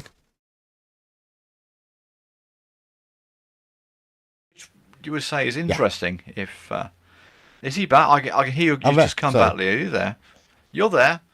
Yeah, I must have accidentally muted my mic while I was. I think you did. Typing in the update. Something happened, but yeah, just filling in the listeners with the release of the Epstein files. Yes. Yeah. So this is breaking news, really, overnight. I think it was. And it was, what was the number? It was like 237 to 1 or something, wasn't it? Yeah, pretty conclusive. Like, you don't want to be that one guy, do you? No. Wonder who that was. I don't know. Names. Oh, well, actually, I did know who it was. Was he a frequent? Has he got air miles to the island? Well, one has to wonder because there's a broader story to this as well, isn't there? Yeah. Were you aware of the woman taking notes from Epstein? No. Okay, so was it a congressional hearing or something like that? Yeah. Let's see if I can find it. Taking points from Epstein, right? Yeah. So,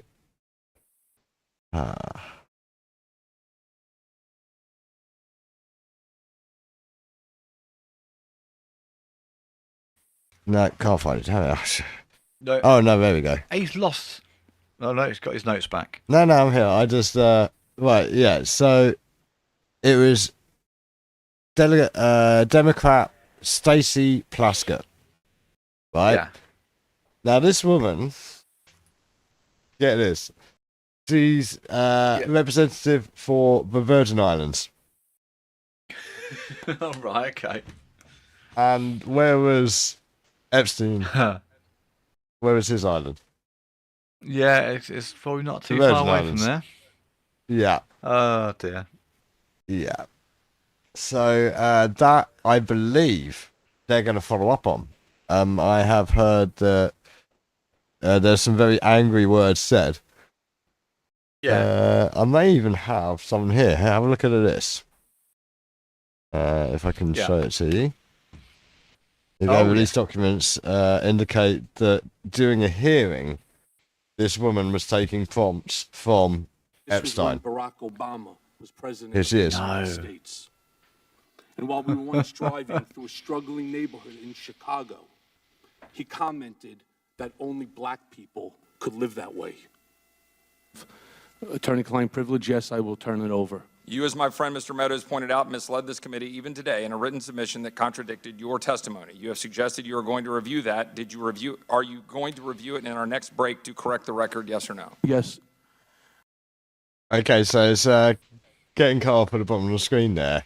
But we can see Stacey Plaskett. Just watch her face, right? And I think the time code will change at the bottom there. From Jeffrey Epstein. He's just telling her what to say. Unbelievable. These sort of things, you should just leave your phone outside. Shouldn't anything like this thing, any sort of courtrooms or any sort of thing like that, just leave it outside. Wasn't he actually in jail at the time? Oh, probably. Yeah. Why is he even allowed to do this? Phone somewhere. I know. Mental, right? It just, not good. So, can we now expect the thousands upon thousands upon thousands of documents that Pam Bondi-Beach and Dan Oing-Boingo and Kash-The-Dash Patel promised us? Or is it going to be a postage stamp amongst 100,000 black bars? What do you think? More than likely. Yeah, definitely. Yeah. Interesting, right? I mean, I've heard that there's already action being taken. Apparently they are going to be following up with a whole bunch of lawmakers. I know Benny Johnson came out with saying apparently the Clintons, they're trying to arrest them. It just gets, like all this stuff, just gets murkier and murkier and murkier, doesn't it? Yeah, the murk is real with this one, right? Damn right. Yeah, but it's interesting timing because obviously the government shutdown we mentioned it was one of the things that the shutdown had affected, wasn't it? It was the release of Epstein files. Oh yeah, release of that. NASA. Yep, that as well, which turned out to shutdown. Yeah, so as far as I can see, that turned out to be nothing. Yeah, no, definitely. Although, very strange. The ISS did pick up some funny stuff today. Oh, right. Yeah. Go on. Yeah. Oh, do you want to see it? Yeah. Oh, damn right. We can take a quick digression. Wow, Taz is getting tired out. He is, isn't he? It's not that flying Tesla up there still, is it? Going past the space station. It's probably that way on the satellite. Well, it could be. The Rocket Man in it. Let me see. Okay.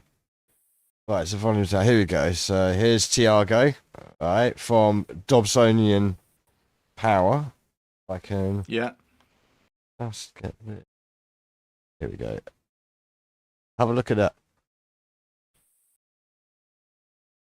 Yeah, it does break up quite considerably on this screen. Oh, can you You might have to describe. can you see the blob? That big Yes. orange yellow blob. Yes. Okay, so let's have a look. I'll put a little bit of sound on so Tiago can explain this. Once again, did you capture it? Did you capture it? Send me.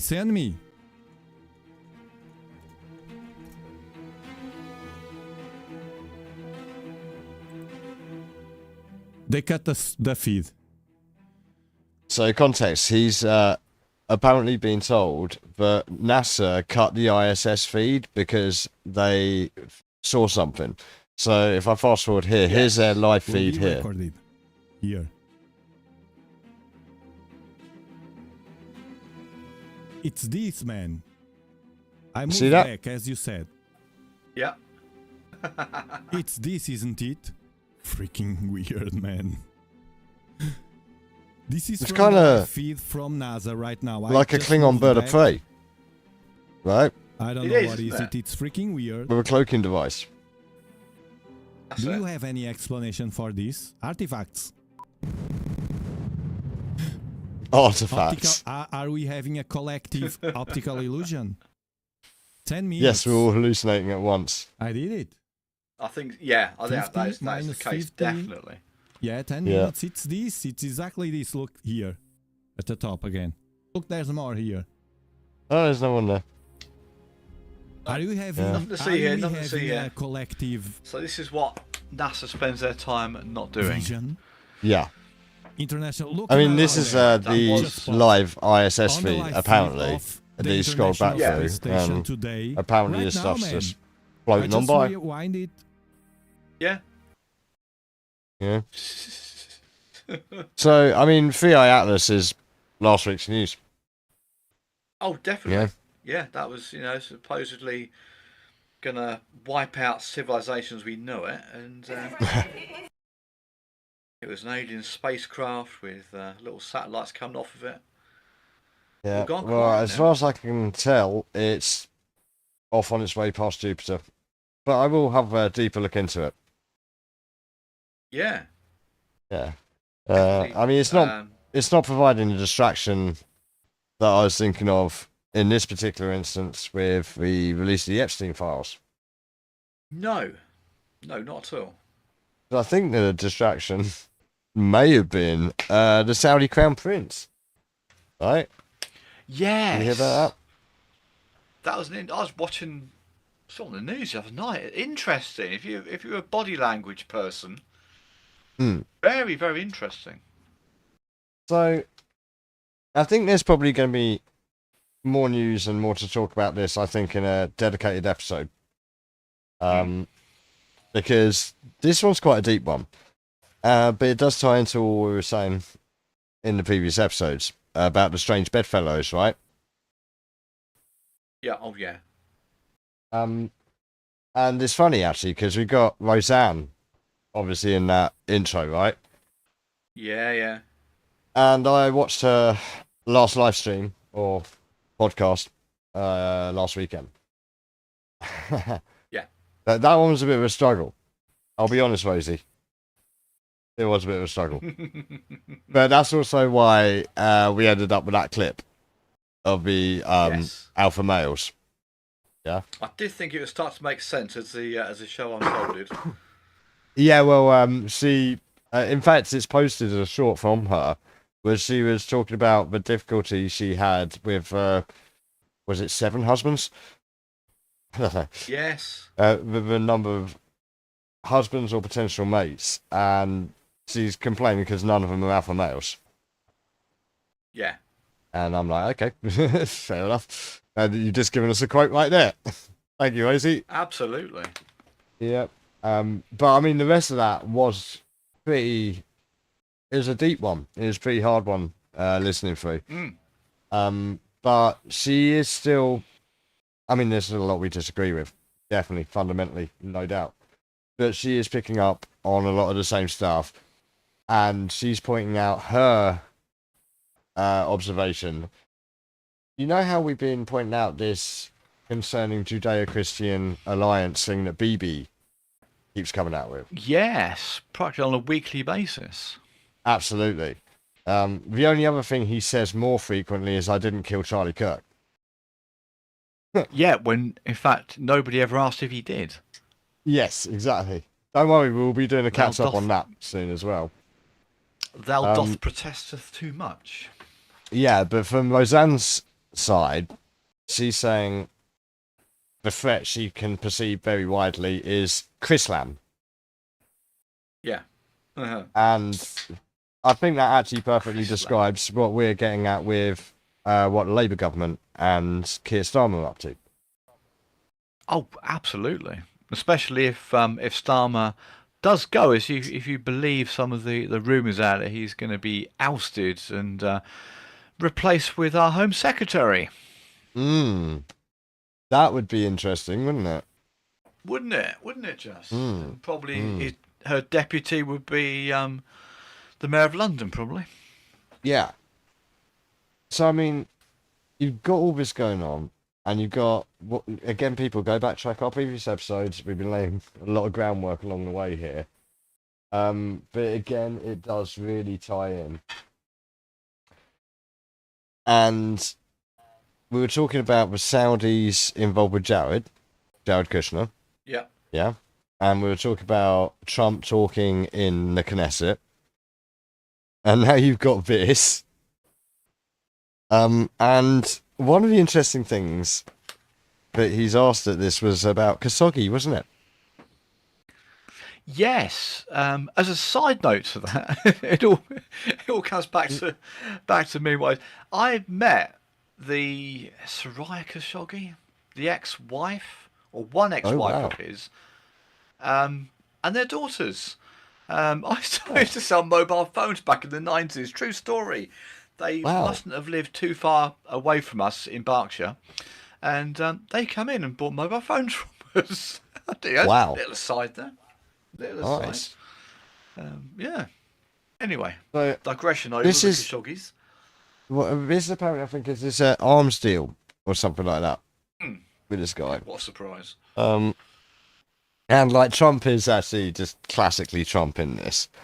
But I thought this was an interesting question. And I say this is going to be quite quick because I think we're going to be leading into, I hope, next week's episode, finishing off here with some, like I say, I think we've got some updates about Charlie Kirk that we should delve into with Candace. Okay, that's gone very quiet, but like I said before, it's there for people to dig out.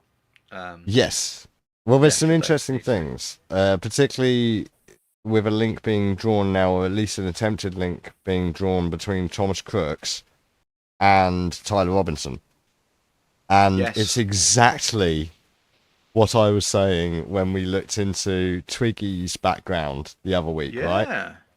You remember what I was saying? They were trying to build a narrative around? Hence the AI Trump at the start of this podcast. So we will be coming back to that. I think next week we should do a quick update on that. But it does, like I say, it all ties in with this, right? And let's just listen to what this question was, and we'll finish up with some of the interesting trivia and lead into next week. So let's see what happened at this conference. Is it appropriate, Mr. President, for your family to be doing business in Saudi Arabia while you're president? Is that a conflict of interest? And your Royal Highness. Hold on. Mr. President, is it appropriate, Mr. President, for your family to be doing business in Saudi Arabia while you're president? Is that a conflict of interest? And your Royal Highness, the U.S. intelligence concluded that you orchestrated the brutal murder of a journalist. 9/11 families are furious that you are here in the Oval Office. Why should Americans trust you? And the same to you, Mr. President. Now, who are you with? I'm with ABC News, sir. You're with who? ABC News, sir. Fake news. ABC fake news. One of the worst. Straight in, right? One of the worst in the business, but I'll answer your question. I have nothing to do with the family business. I have left, and when I've devoted 100% of my energy. What my family does is fine. They do business all over. They've done very little with Saudi Arabia, actually. I'm sure they could do a lot. And anything they've done has been very good. That's what we've done. We've built a tremendous business for a long time. I've been very successful. I decided to leave that success behind and make America very successful. And I've made America more successful by far than it ever was, and that it ever could have been, no matter who was president. There would be nobody bringing in $21 trillion, that I can tell you right now. As far as this gentleman is concerned, he's done a phenomenal job. You're mentioning somebody that was extremely controversial. A lot of people didn't like that gentleman that you're talking about. Whether you like him or didn't like him, things happen. But he knew nothing about it, and we can leave it at that. You don't have to embarrass our guest by asking a question like that. It's okay, just you ask, Mr. President, you allow me to answer. You know, I feel painful about, you know, the families of 9/11 in America, but, you know, we have to focus on reality. Reality based on CIA documents and based on a lot of documents that Osama bin Laden used Saudi people in that event for one main purpose, is to destroy this relation, to destroy the American-Saudi relation. That's the purpose of 9/11. So. Okay, so you get all that. Indeed, indeed. That's hilarious, isn't it? I just thought his whole body language is really off. The Saudi guy. You look at the hand movements. They're normally very assured, very confident, very self-assured, and usually in that situation it'd be them in control of the interview rather than someone like Trump, which is a hard thing to do, to make Trump look and appear smaller than he is. But I don't know, something a bit off there. Well, I think I'm correct that it was Khashoggi that they were insinuating there, weren't they? Yeah. Right? Oh, yeah, definitely. Yeah. Now, interesting fact here, right? I've mentioned this a bit before, and we'll go into this deeper in a dedicated episode for Bond films, right? Yeah. Now, there's a boat in one of the Bond films called the Disco Volante. Yeah. Right? I'm trying to remember. I think it might have been in Never Say Never Again, which was the remake of Thunderbolt. Yeah. I think it was that one. That boat in real life was once owned by Khashoggi. Or at least his father, sorry. Oh, right. I think it was Adnan Khashoggi's father. Yeah. And who would have bought it off of him but Trump? And I believe it is now been bought by another Saudi royal family member, and it's called the K5. Yeah. Right. Yeah? They got too much money. That's kind of interesting, isn't it? Oh, yeah. And it's like, the question there as well, the way Trump just sort of brushes it off the way he does that, and I'm like, but hold on a second, the Princess Melania used to be Khashoggi's boat, and was used in a Bond film. Yeah. Interestingly enough, we mentioned this before, but the beginning of Diamonds Are Forever, right? That's it. Which is Willard White's hotel, which is the exact hotel that the Las Vegas shooting was alleged to have occurred from, right? Yeah. And who was supposed to have been there that night? But Donald Trump. Yeah. Meeting who, but I believe it was MBS? Yeah. Right? Yeah. That's a bit sus, isn't it? Always. Totally sus. Yeah. So it's all very interesting, isn't it? It is very interesting. But that gives you a little bit of a leader of where I think we'll be going next week.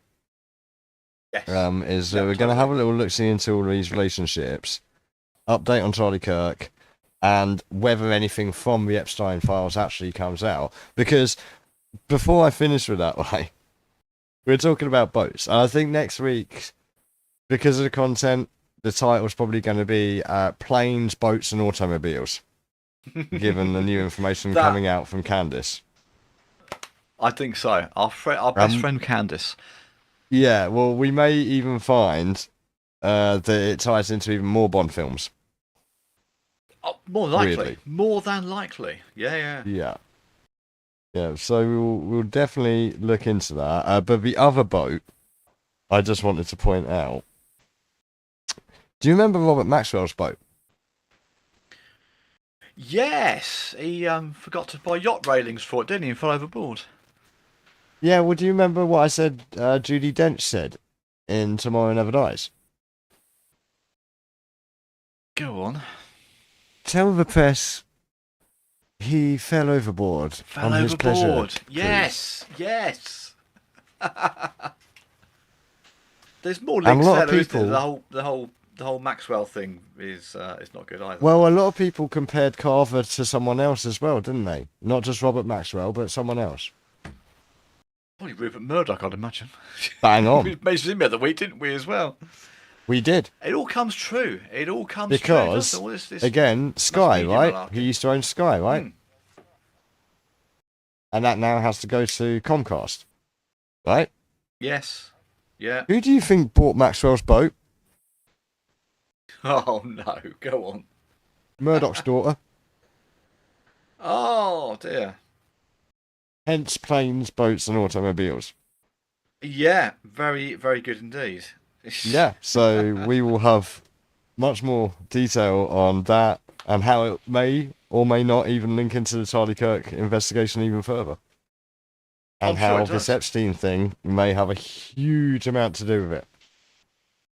It is interesting, isn't it? So the files have been released. I don't think Trump's got anything to do with that. But he could, if he genuinely says he is innocent, he may well be totally innocent of any dodginess that he could have quite easily squashed a long time ago, couldn't he?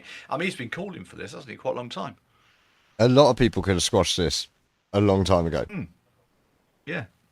It does confuse me as to how they're going to navigate this without everyone just kind of you're lying. Yeah.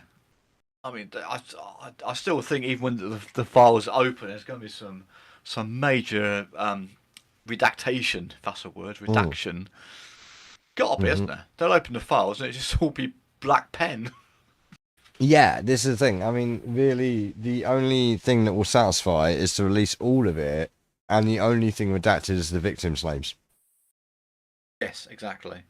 Because, again, like, Dershowitz is all over this. I mentioned him last week, and he's all over this like a rash. With the Epstein releases as well, like, not only the BBC case, but this Epstein release, like, within the hours of it happening, he was up there going, yes, like, get it out there, let's do this. We'll, like, be able to clear everyone's names. And I'm like, mate, you're someone that has been implicated by one, at least, of the victims at some point, which they then redacted, retracted, and then, like, kind of claimed that they may have done that due to pressure. Yeah. And now they're dead. The same. Yeah. Yeah. It does indeed all go around. It's probably, in actual fact, only probably it's like 7 degrees separation, isn't it? It's less than that nowadays. It's like 4 degrees separation. I do think there's interesting confluence of various things going on now that obviously we've been tracking a bunch all at once. And we've had this couple of weeks here where we've kind of sort of freewheeled a little bit, just done free chat about the current topic. And in that time, a whole bunch of new stuff has happened that now ties in even more. Like I say, the Saudi Prince visit and things. I'm starting to see a whole bunch of patterns. Even what he said there about how Bin Laden used the Saudis in that particular instance to do what they did doesn't mean the Saudis are behind it. You got to find who funded that. Oh, totally. I believe that is super leading statement. I think. Yeah, it's the same old thing. So follow the money. Well, we'll get into it more next week. But Candace is investigating Egypt, and there's some evidence there that again I'm starting to think, because she's insinuating a similar situation where she's insinuating these Egyptians may not be Egyptians, it may be someone else. We'll see. I mean, especially the way he says that Saudi prince said, right, that it was done deliberately, 9/11, to try and force a wedge in that Saudi relationship. Yeah. I don't want to go too deep into it, otherwise we'll be here another hour. But yeah, we kind of hit that target time pretty well. We will hold on to it for next week, but certainly something to look forward to for next week's show. Totally, always, and more AI generation next week, no doubt. And there'll be some going to pop some shorts up on TikTok. Get that all done this week. Yes, indeed. We'll probably have a few more of those as we go along. Now I've got the meme machine and all that templates sorted out. Yeah. Yeah. No, so I'll probably Brilliant. Finish with that video again tonight. Actually, we'll go out with that. Why not? Well, it's definitely worth doing. And we'll whack out. It's getting near Christmas, isn't it? I hate to use the C word on the podcast, but 19th of December. I was looking back, so they're saying about the potential snow event happening, as they call it these days, weather event, snow event. Looked on my phone, and it was the 21st November last year, nearly a year to the day. We had a good 6 inches for an down here. Snowed in. So we're not that far away from it. Now, timescale wise, I'm looking on the cameras, look at the dogging camera. Kit Hill's light this evening, but there's no snow on the radar just yet outside. Yeah, I saw a little bit of hail earlier on the school run, but it's still looking okay at the moment. Yeah, if it freezes, because it's very wet out there, it's going to be murder in the morning. But yeah, I could do with a snow day tomorrow. Stay indoors, do a bit of admin. But well, it's certainly getting cold, down here, where I am right now. Pretty freezing in the basement area. Yes, you don't want to be freezing in the basement area, that's for sure. Well, it'll keep Candace happy. That's where she likes us. It will do. Yeah, she does like us in the basement, doesn't she? Yeah, probably the best place. We just stay in our lane. That's what we need to do. Absolutely. Fantastic. So, once more, you can see on screen where you can catch us on YouTube, Phluid Vision, Patreon /Phluid Records, all over it. Twitch /Phluid Vision, X at FM Phluid, TikTok at Phluid.records, and Facebook /Phluid Records. So any of them, that is us. Whatever you do, make sure you like, share, comment, follow, subscribe. Join the conversation. We do like to hear your views. We do want to hear what you think on all of this. Yeah, good, bad, or indifferent. Yeah, and we will be back again, hopefully next week, if we're not snowed in and communications. Yeah, well, it won't affect us too much, will it? Because we're in separate locations, so it's. Well, yeah, as long as the internet hasn't gone down, or works. Chinese AI bots haven't taken over. No. Did you get affected? But there's a bit of an outage yesterday. Once I know some server went down. A lot of the internet went down yesterday. Almost every anime streaming platform went down.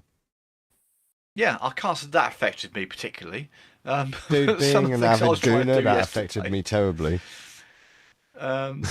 We're lost, aren't we? We are lost without it. We really are. I was trying to do accounts online. Well, yeah, but okay. We as a person, as a society, are lost without it. A lot of people would lose their cookies. Yeah. I was just losing it because I couldn't do any accounts, but that's no great loss to humanity, really. But yeah, every website I went on to do my business didn't want to work. It didn't involve anime. So yeah, we did have a few little skip outs on Facebook and YouTube in the last 24 hours. Yeah. Oh, and also Steam has been a bit iffy. Happening more and more, I think, as well, isn't it? Seems to be, unless we just know. It's only going to get worse.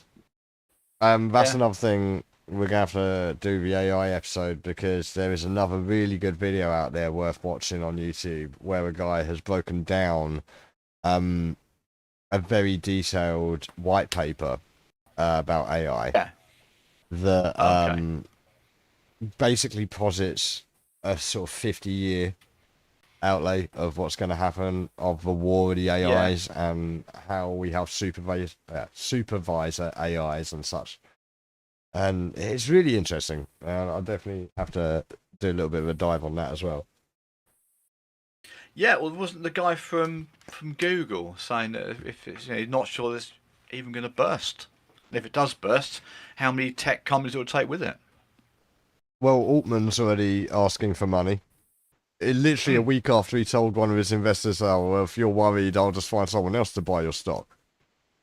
Yeah. It's like now you're going to the government saying, "Give me money." Yeah, right. Exactly. Well, that's the other. Like we said, follow the money, watch the markets. Watch the markets. 9/11, watch the markets. Any of these things. What was it someone was saying about this? The AI Atlas. There was some weird market movements.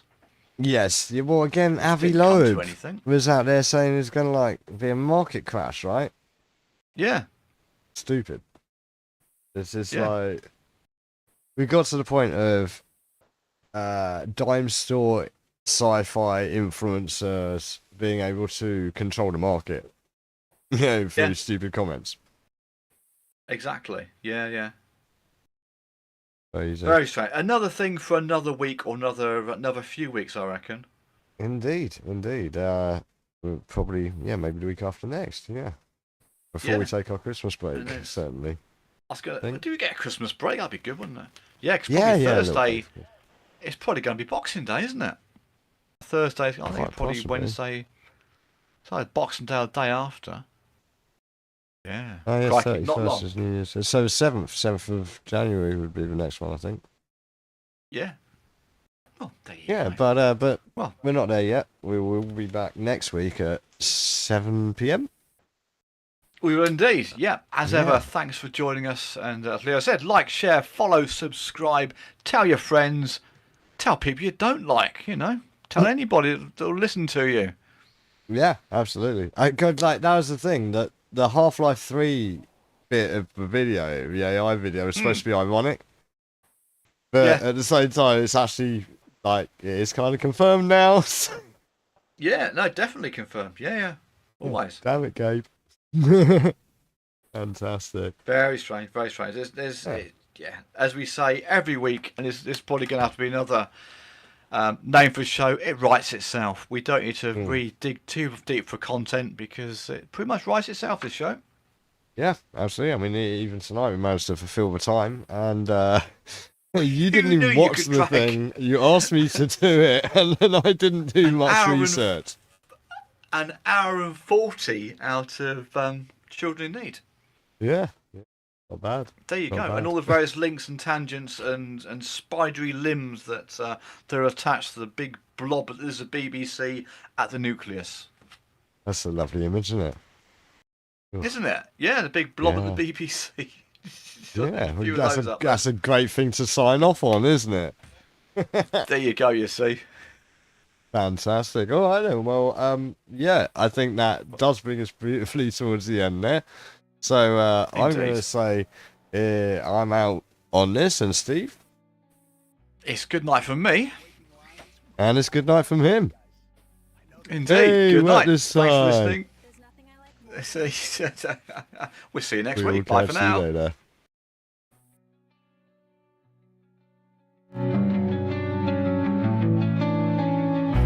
I always listen to the Waking Lions. Great guys, very nice guys.